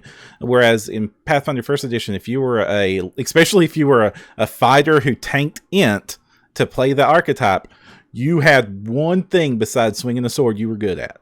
Yeah, so my Lore Warden was Valter, and the Lore Warden sacrifices your armor proficiencies. So I had light armor. I think at one point I could have chose medium armor, but I don't like choosing medium armor. And so I had a reach weapon, and that was the only way that it was viable. That plus Matt was also playing a frontline character. So he was, here, and I was kind of kitty corner from him, zapping people with my reach weapon. I say zapping people because it was a Ripsaw Glaive, so I had a chainsaw. Liked that character a lot, and I liked to be fair, you had a tree cutter. No, I had a chainsaw. All right, yes, I see what you're saying. A Ripsaw Glaive is more of a tree cutter than chainsaw, but I am pulling a ripcord, and my strength dictated how long that thing spun. Ripsaw Glaive is so fun. Valter was fun. Fair, every time I use a tree cutter, I do have to laugh maniacally like an evil genius. That's fair. I'm glad you brought that up. Did you have any thoughts on any of the other characters that we played with? I kind of teased Alex about this because he brought a character that took very few, like a gunslinger class, cross-classed immediately, hardly took any class feats from gunslinger. Took literally one gunslinger feat. Yeah, and I made fun of him through the playtest, but I'm glad he did it to help playtest how multiclassing works. But I made fun of him for what I thought we were playtesting. Why did you bring this? But I liked that it played well with others. Like the gunslinger abilities that they were bringing to the table meshed like seamlessly with the other abilities they were bringing. The rogue sneak attacking was definitely coming on in. Lots of martial abilities were cross-classing with the gun abilities. I like that even though it is definitely a siloed class, there's the gunslinger would not, like, it deserves to be a class. It has so many abilities that play off of its core mechanics, just maybe not to the extreme that the inventor does, because man, the inventor is kind of brilliant with some of its mechanics, but it's really hard to balance that line where very unique things but also plays well if I multi-class it into something else. And it was a good example that, yeah, no, could be all gunslinger or just as much gunslinger as you want to bring. The fact that we had 3 gunslingers and 3 inventors, and it was a fully functional balanced party, is almost ridiculous. Like, you don't think that you should even have more than 1 gunslinger in a party, but it worked out perfectly well. Right. And they were very different characters. Alex was like bounding into combat, getting into the back lines. Melee was almost more important to his character than the ranged. I like the gun definitely was a part of it, but it was like part of the combo, not like what Alex's character was leaning on. And then you had the other gunslingers were definitely like mixing it up mid-range, and then my character just setting back, setting way back in the rear, throwing out high damage on priority targets and debuffs when those were necessary. Everybody was playing a distinct role. Yeah, and so it didn't come up, but I had given myself a returning trident. So if I had to do things at range, I could, but I also had a couple of blasty spell type inventor feats. Inventions, there we go. What's it called? The Megavolt. Megavolt was a line which I used one time, and there was the Megaton Strike, which was, I believe, an area of effect explosion, and then there's also just explode. So I could have tactically handled a lot of different things, which a lot of my fighters are not usually equipped for range or swarms or, a few situations outside of my narrow view of what kind of fighting style I have. This has just made me, honestly, playing the playtest just made me more excited. I'm also glad we playtested at 8th level, which really let us like deeply explore a lot of what these characters would be capable of. And some of our earlier playtests were down around the 5th level characters, and that's when things are, the game is real fun at that level. But I do think that this playtest benefited by us having some of the bigger toys to use. Yeah, I definitely know when we did the APG, I was a 5th level Oracle, and I still got a good feel for the class, but 8th level probably would have given me more. So I forget what my Magus was. You weren't in that playtest. I think yes, I was. You were in the Magus playtest? Yeah. Who were you? I forget, but I was in there. I don't think you were. The Oracle was with it too, right? No, the Oracle was the APG playtest. Magus was just Magus. Oh, sorry. Oh, yeah, I had to miss that one. Sorry. That's all right. I was almost positive. Well, I was positive that you weren't in there. So no, that's when I got deathly ill, wasn't there it? We go. I was like, oh no. Yeah. Like last minute, I need a sub in. Ah. So we played 6th level characters. I just looked it up. We also, we had a wide range of ancestries, and in the next couple I think we were just trolling Luis at some point, honestly. No, I think we all just wanted to do, maybe some of us were, but I definitely wanted to try something different.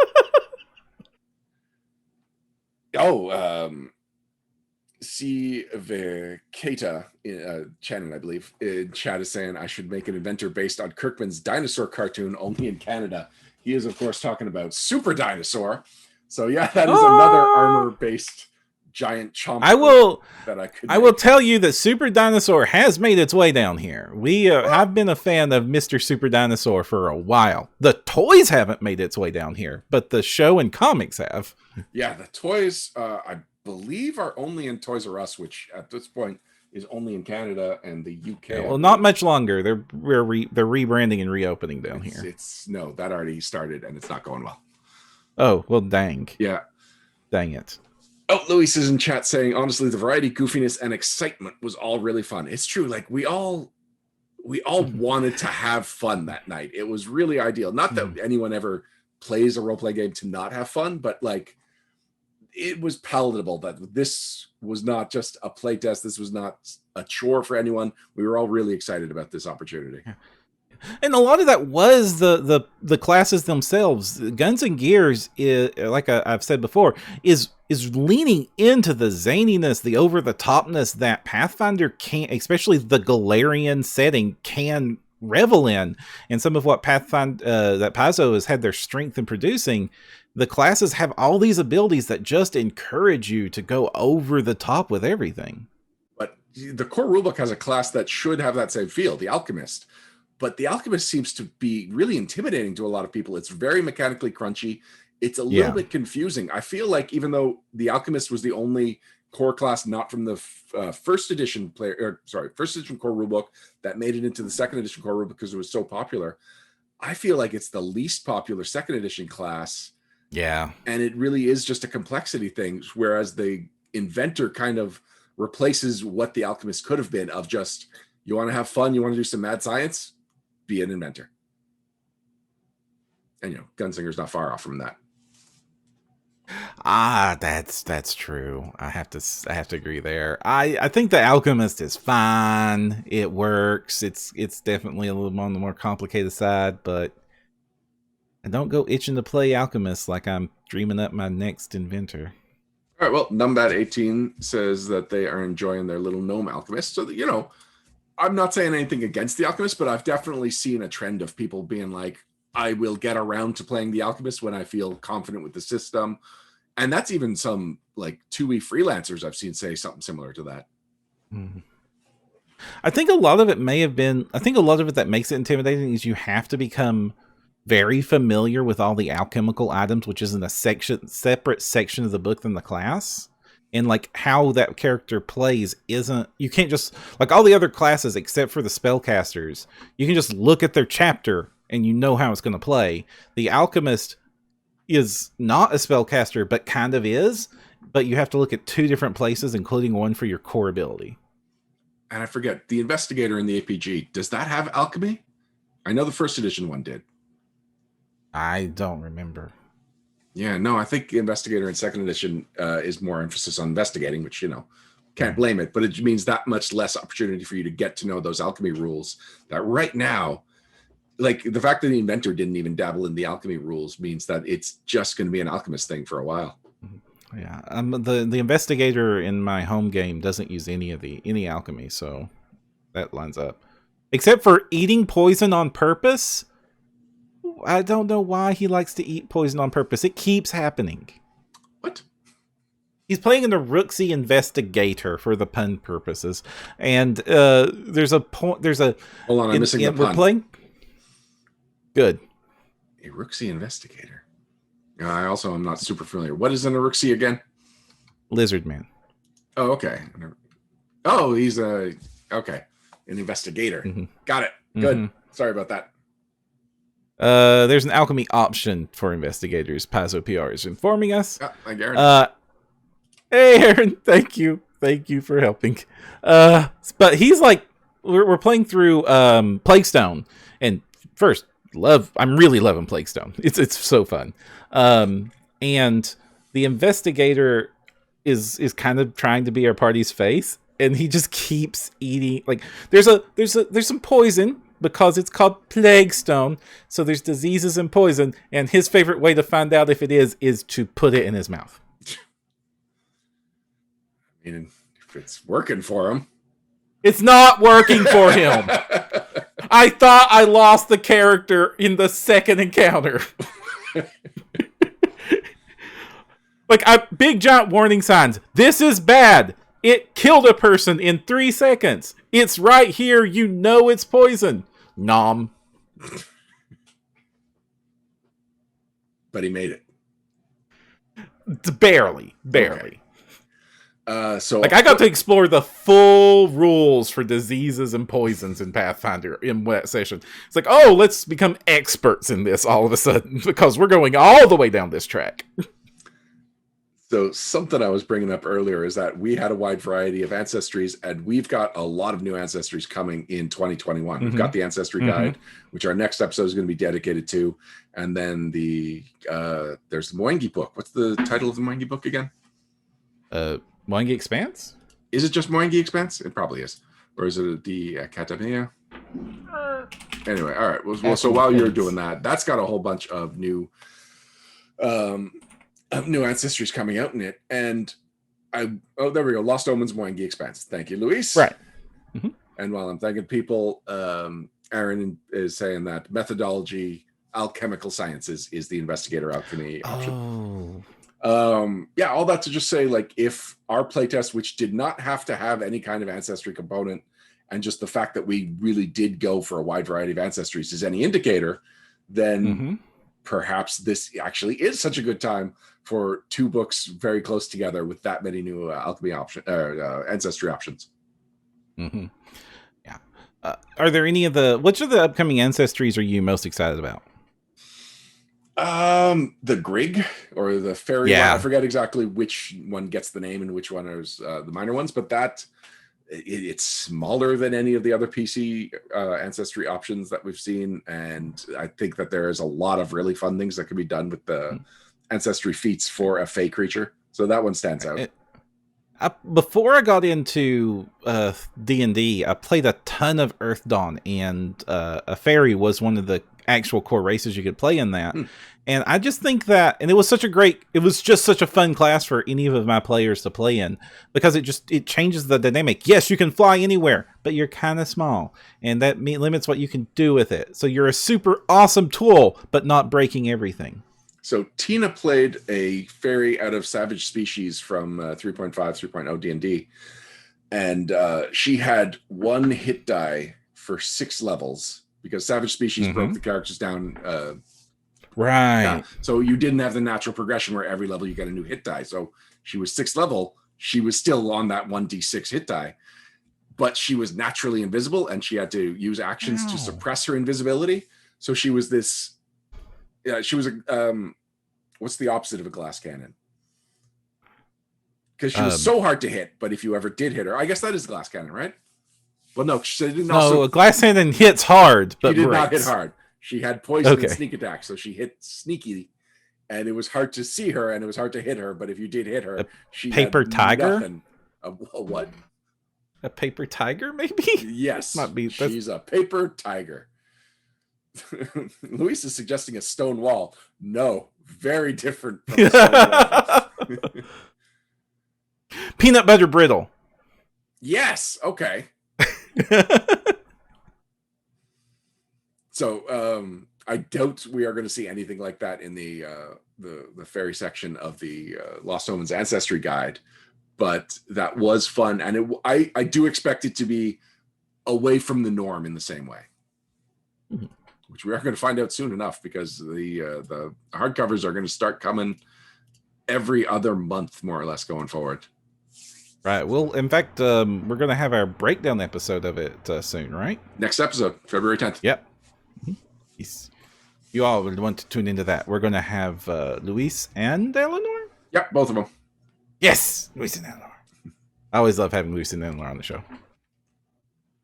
All right, Param, we could wrap things up there, or we could talk about the gaming con that you went to last weekend. I'll just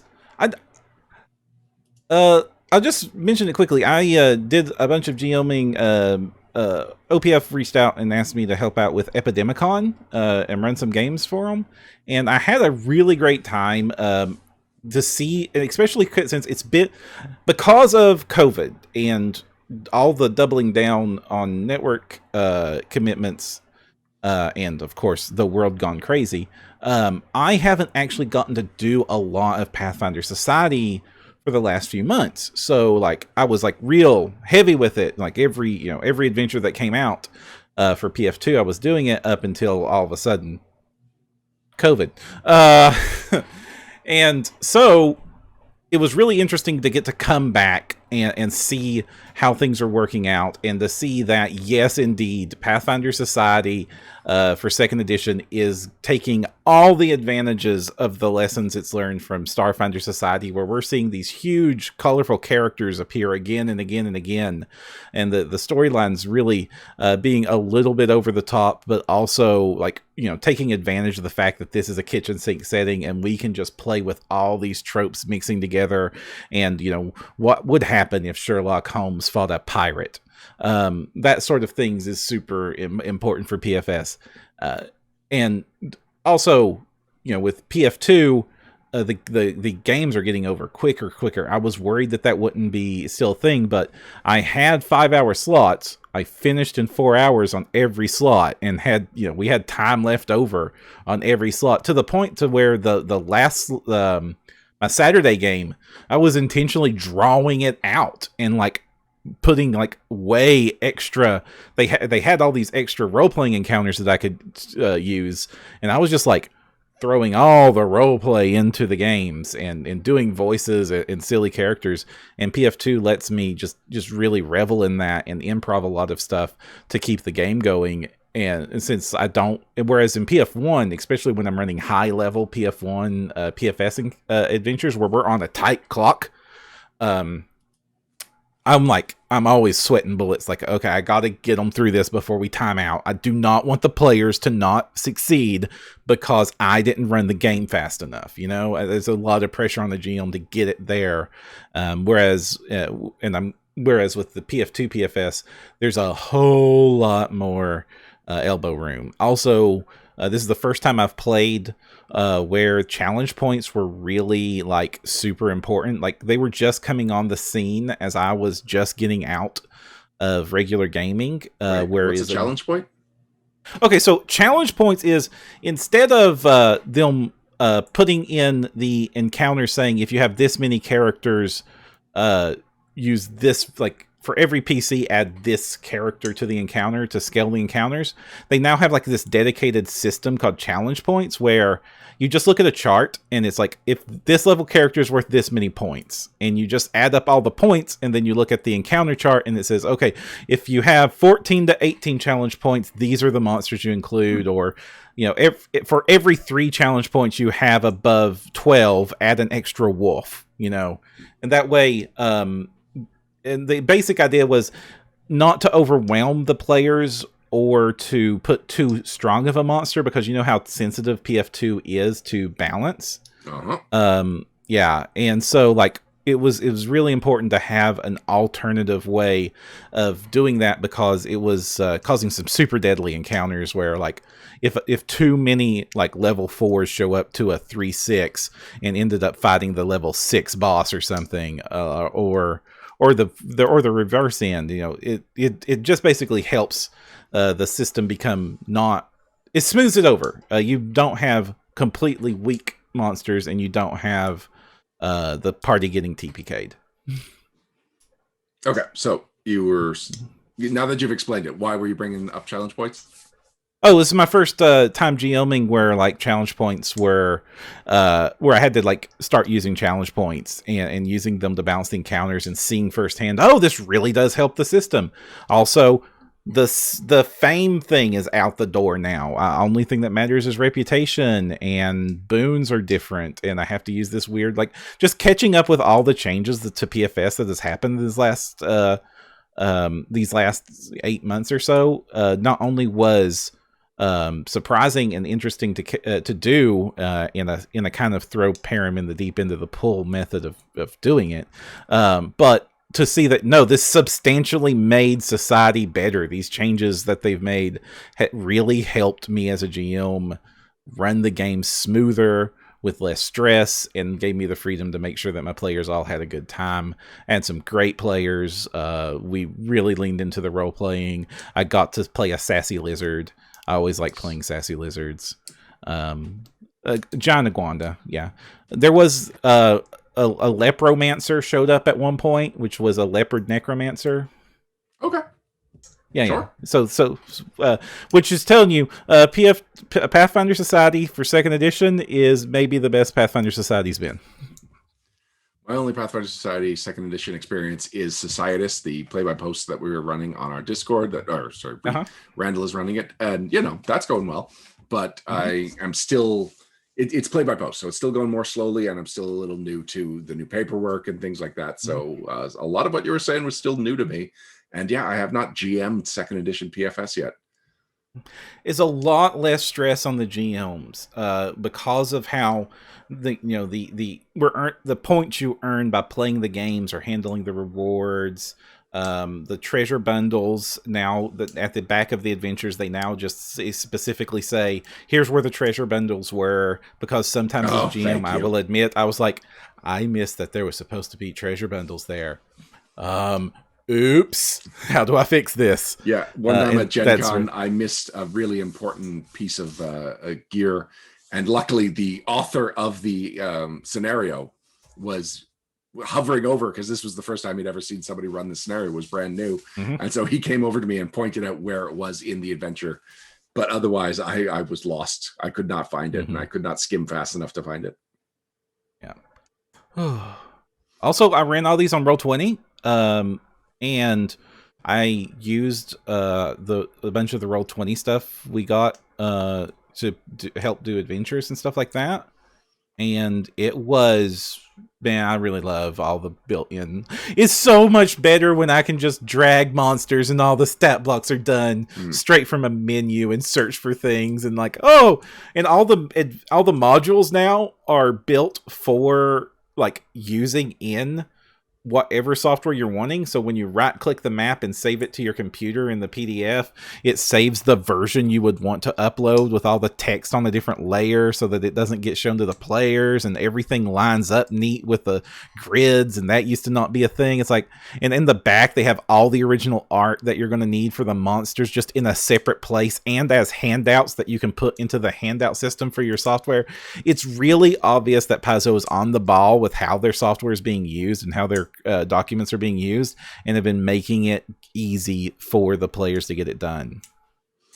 Now, we were talking about Epidemicon and how a lot of your players contacted the organizers and complimented you as a GM, which, first of all, congratulations. That's really cool. I wasn't going to mention that, but well, I am, because that felt really nice. As a player, I never thought to do that. I've given GMs shout outs on the podcast, but what a cool thing these players did, because unless Epidemicon has specific documentation saying, hey, if you have a good GM, let us know, these people just took it upon themselves to let the organizers know, and that's really cool of them, and that's something I'm going to take a page from them for in the future. I also want to shout out to the organizer, one of the organizers for this, Heather Muse. She was one of the people from OPF that reached out to me, and she was like helping me get this done. The Bluegrass Lodge was the crew organizing this con. They had everything on point. They did a fantastic job of organizing this. Also, I ran a special. Cool. I ran an organized special online, and that was a weird experience. And they have this custom website built to where like it run like the all the cool stuff we used to see on the big screen. You basically gave your players an address and they logged into it, and it synced with the games. So we all inputted the code to sync all our games together. And so the Mega GM received reporting flags. So I would like have buttons that says this encounter was a success, and then it would let him know that my table was making it this far down the encounter. And all the players had this like big map of the area we were exploring with the progress bars filling up as different group goals were being accomplished. And when something happened or an NPC talked, their picture would show up, and then they had voice acting recorded for all their lines that would just play to all of us. It was so cool to see how well they've done it. Bluegrass Lodge, Heather especially, who helped me out a ton on this. Thank you so much for making this a wonderful weekend. Well, on that note, I think we should move on to shoutouts. Mm-hmm. Wrap-ups and shoutouts. Wrap-ups and shoutouts. Wrap-ups. Wrap-ups and shoutouts. And we're back. Thank you for joining us for episode 242 of No Direction, the No Direction Network's Pathfinder News, Reviews, and Injuries podcast. Before we go, we want to give some shout outs to some things that are, on our radar. We think that you would appreciate having them on your radar too. But of course, first we want to thank our guests, Shane Hensley and Mike Barbo, who came on and talked to us about Pathfinder role-playing game for Savage Worlds, which is something that I have really been intrigued about ever since it was announced. So I'm glad we really got to go in depth about why anyone would do that, what it's actually going to be like, what Savage Worlds is like, and why someone could be a Pathfinder fan and also a Savage Worlds fan. So I have a whole mess of shoutouts, Param. So we'll just get started. You say that like I'm a strange and weird creature. They like Savage Worlds. It's a whole other game. Like they're still rolling dice. Don't you?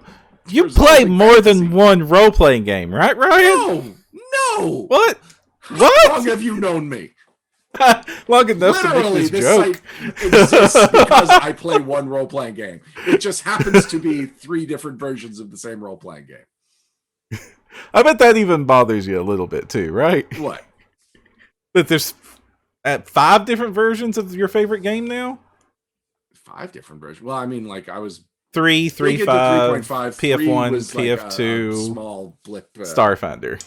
Starfinder. I have so little experience with Starfinder that, in fact, John and Ron are going to run a game for a bunch of Starfinder newbies for the network, and I am one of those newbies because you qualify. Yeah, I do qualify. You were there for the one table of Starfinder that I've played at, and it included a rather drunk Thirsty who was really changing the tone of what that game was like. It was the best way. That was the best way to play Starfinder. Not complaining about the experience, but to say that I have played that I've played Starfinder is a stretch. But yeah, I guess I'm a fan of Starfinder. The network knows this, and I don't blame you. And I love that PF2 is advancing and learning lessons for the unique things that Starfinder had that made it above and beyond. And I'm seeing all these influences. When, for instance, I hope that maybe consider playing a mechanic in Starfinder to see how it very much lines up with the inventor. I had not considered a mechanic. There's a couple of... I've got an idea for a android soldier named Zero or something like that. It was basically, he was like a gladiator, and his face is a digital display, and it's supposed to be his win records, but after 9 wins it reset to 0, and so he had a reputation of just being a loser because they only had 1. So anyway, so that's why he had to leave being a gladiator, because it became such an embarrassment for him. I love your characters, Ryan. It's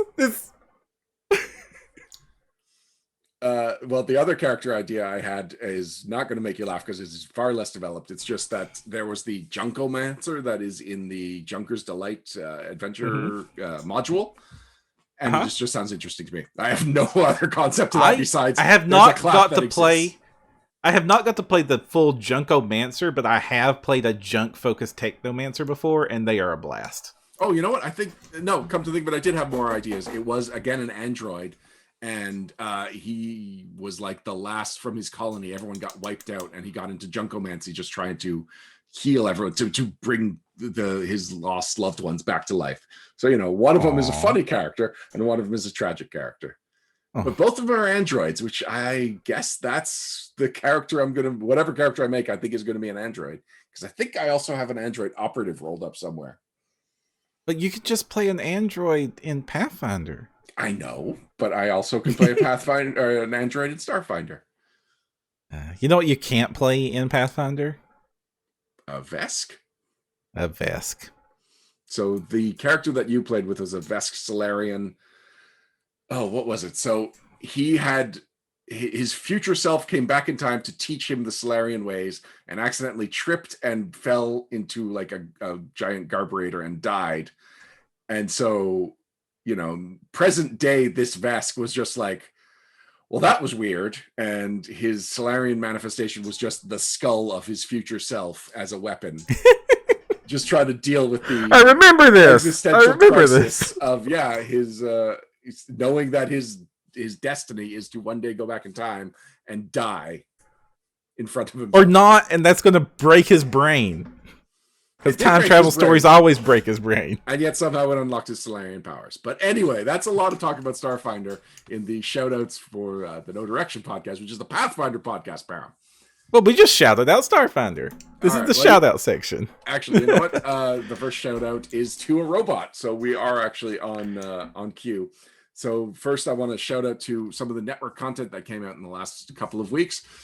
I don't shout out to Monstrous Physique enough, which is Luis Loza's column where every couple of weeks he creates an original stat block, monster or adversary stat block for either Starfinder or Pathfinder. And this week he put out Langley. Langley is a robot that showed up in Valiant and then showed up again in our one shot. And without spoilers, Langley changed by the end of our one shot. And so this version of Langley that Luis put out, and I believe commissioned original art for, was what happened to Langley after our adventure.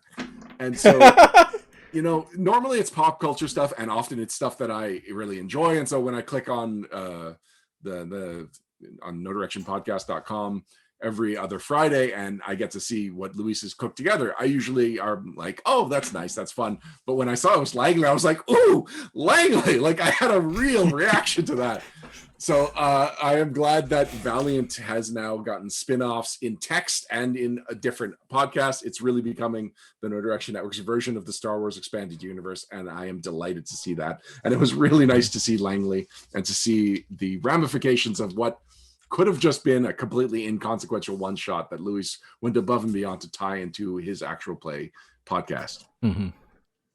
Oh, I mean, Monster's Physique is maybe one of the most best cherished hidden gems on just your interest in the game.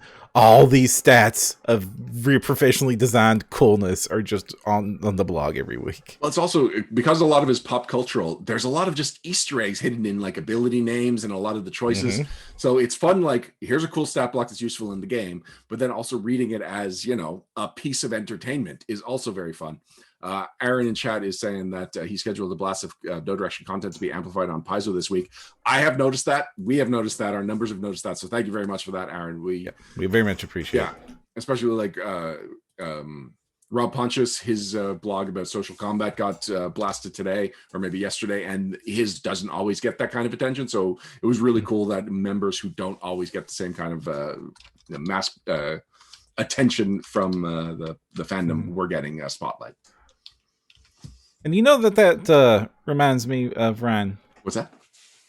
That if you're only listening to the podcast, you're only getting half of the awesome content that No Direction has. Oh, you're getting to this already? I have done one of my 6. I'm sorry, you gave me a transition. I'll save it. But then the show ends. Like, oh yeah, that is a problem. All right, I want to point out that Patreon, the PF 2.KD updates are going strong.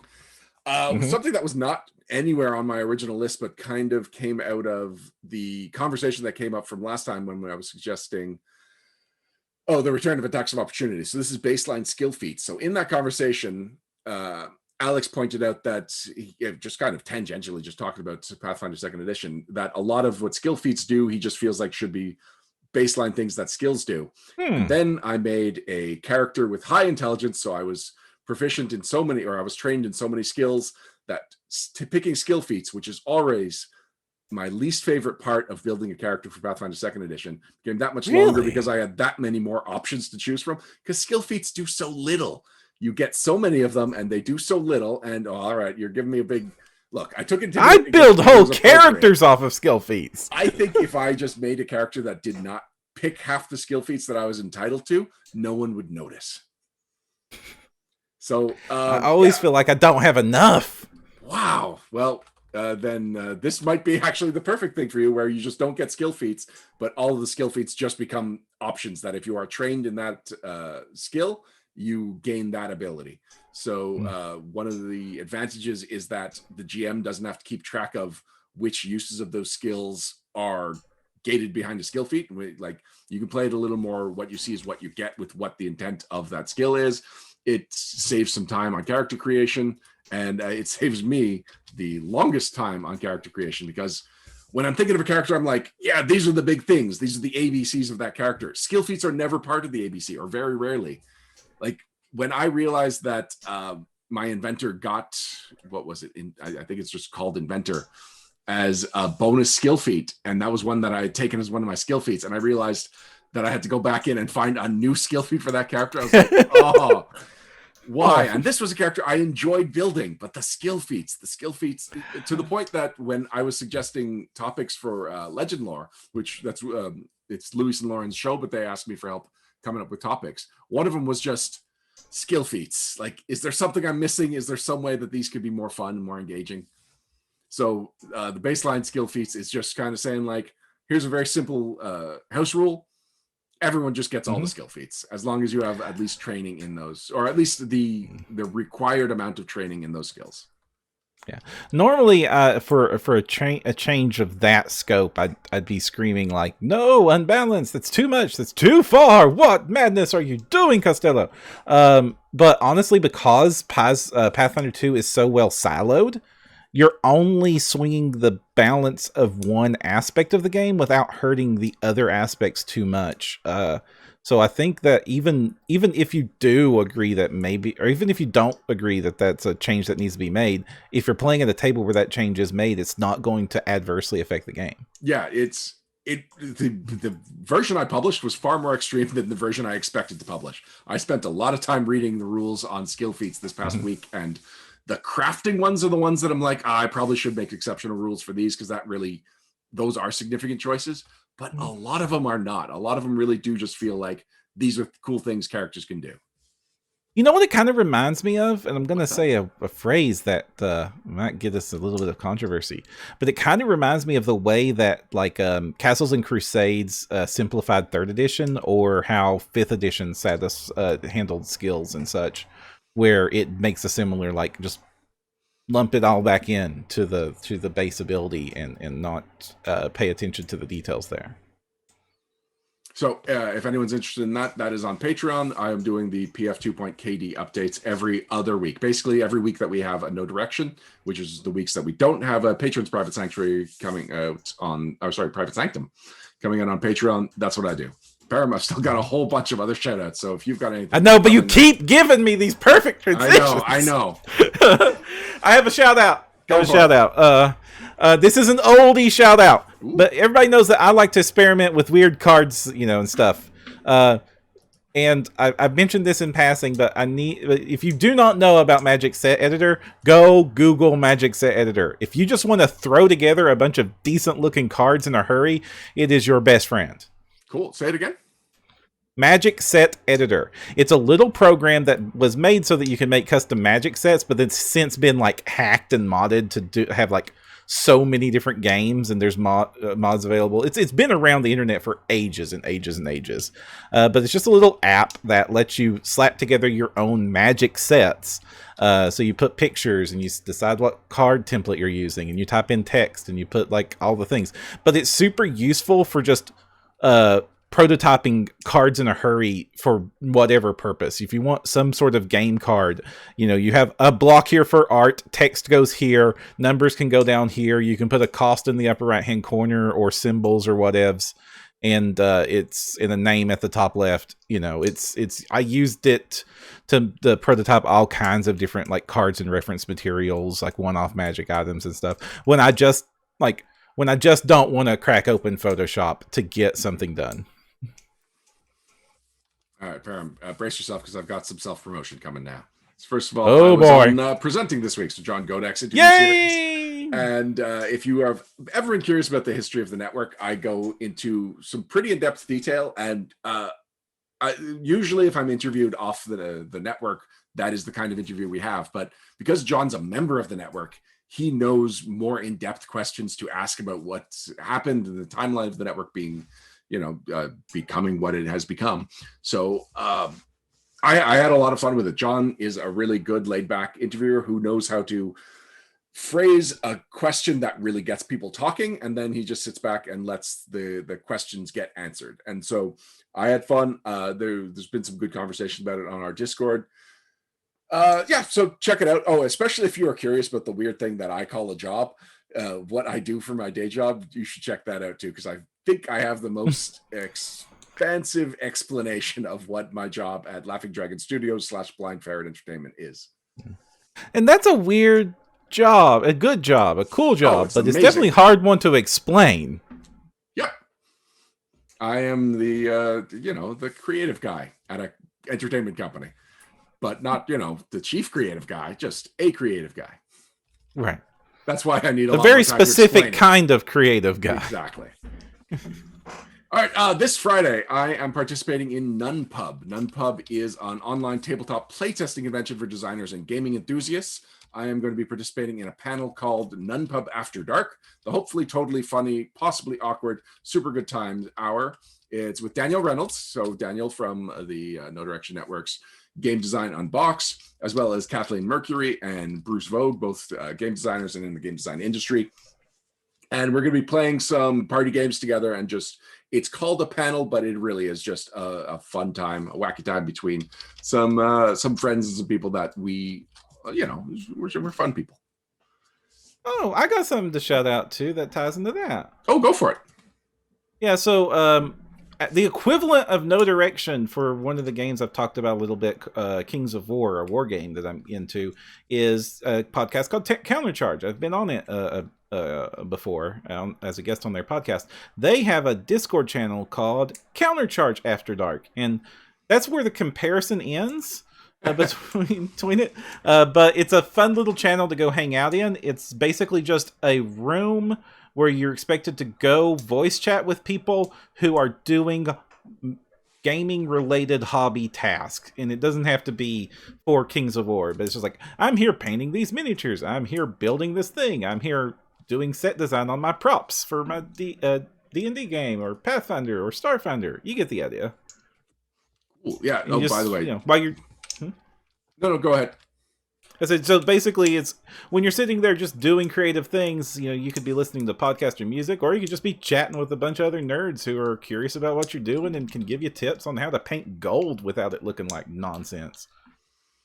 So you can check out the Nunpub panel that I'm on. It is Friday at 11 p.m. Eastern, twitch.tv/Nunpub. That's NONEPUB. Oh, not NUN? Nope. Okay. Okay, that explains. That would be very a different publishing company. Yeah. All right. Finally, Super Smash Finder. It's going strong. In fact, they had their second exhibition match tonight during our podcast, and the third match is the debut of the KD Chimeras. We'll be taking on Waffles Maple Syrup team, known as Out of the Depths. It will be Saturday, February 6th at 8 p.m. Eastern.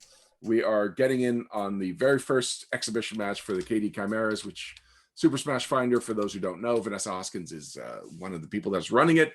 And it is a Pathfinder 2nd edition team versus team PvP contest. It's basically if Pathfinder was a sport. And we're going to be playing the characters that we built. I finally got to see how this Goblin Battle Oracle that I put together is working. And I finally get to revisit the Oracle, a class that I very much enjoyed, but I have not touched since that playtest from 2 years ago. It was a while ago, year and a half ago, I guess. Yeah, a year and a half, probably. That's more like it. All right. Oh, but my actually, sense of time and space is broken. I mean, seriously, I haven't left this room in months. I do not know. Is it 2021 yet? It sure is. Thank goodness. Speaking of playtests, I meant to bring this up earlier. The playtest ends February 5th. So if you are planning on getting a playtest in, get it in now because you're running out of time. This is our last No Direction episode before the playtest ends. And if you have participated in playtest and haven't filled out your survey, you've still got about a week and a half. So get on that. The surveys are important. They really, really, really depend on their surveys. All right, Param. We are about ready to wrap things up before we go to the patrons' private sanctum on our Discord. Where can people find out more about us and No Direction? Oh, you want me to do this again? I wanted you to do it now. Okay. Sure. Because if you're only listening to this podcast, you're only getting half of the excellent content that you can get here at the No Direction Network. Go over to nodirectionpodcast.com where you'll see this podcast, other podcasts, Stellar. You'll see Valiant. You'll see Intrepid Heroes. You'll see Adventurous, No Direction Beyond. All these cool podcasts, and I know I'm missing like half of them now. But you'll also have a new blog post almost every day with some amazing gaming content, especially if you're a Pathfinder Starfinder fan, from some of the best writers in the industry, the freelancers, employees at major companies in the game design industry, and all of it available for free.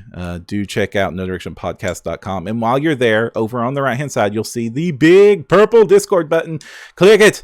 or press it on your phone, or join it, or use a voice command, or however you can to join the chillest community for Pathfinder and Starfinder on the internet over at the No Direction Discord server. We hang out there as well as most of the fans. We're on there all the time. I love chatting with our fans, our other network members there. It is a absolute wonderful place to hang out and talk with other geeks.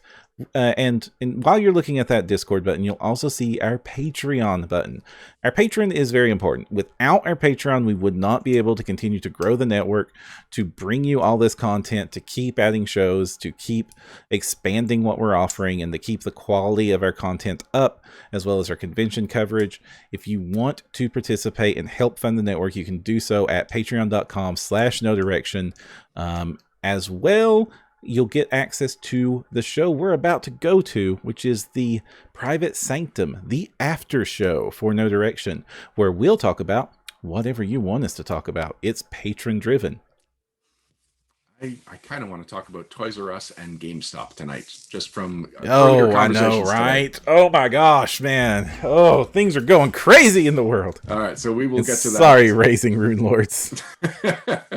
Very sorry. Yeah, before we can head over to the Patron's Private Sanctum, we got to wrap up here. So thank you. Until next time, I'm Ryan Costello.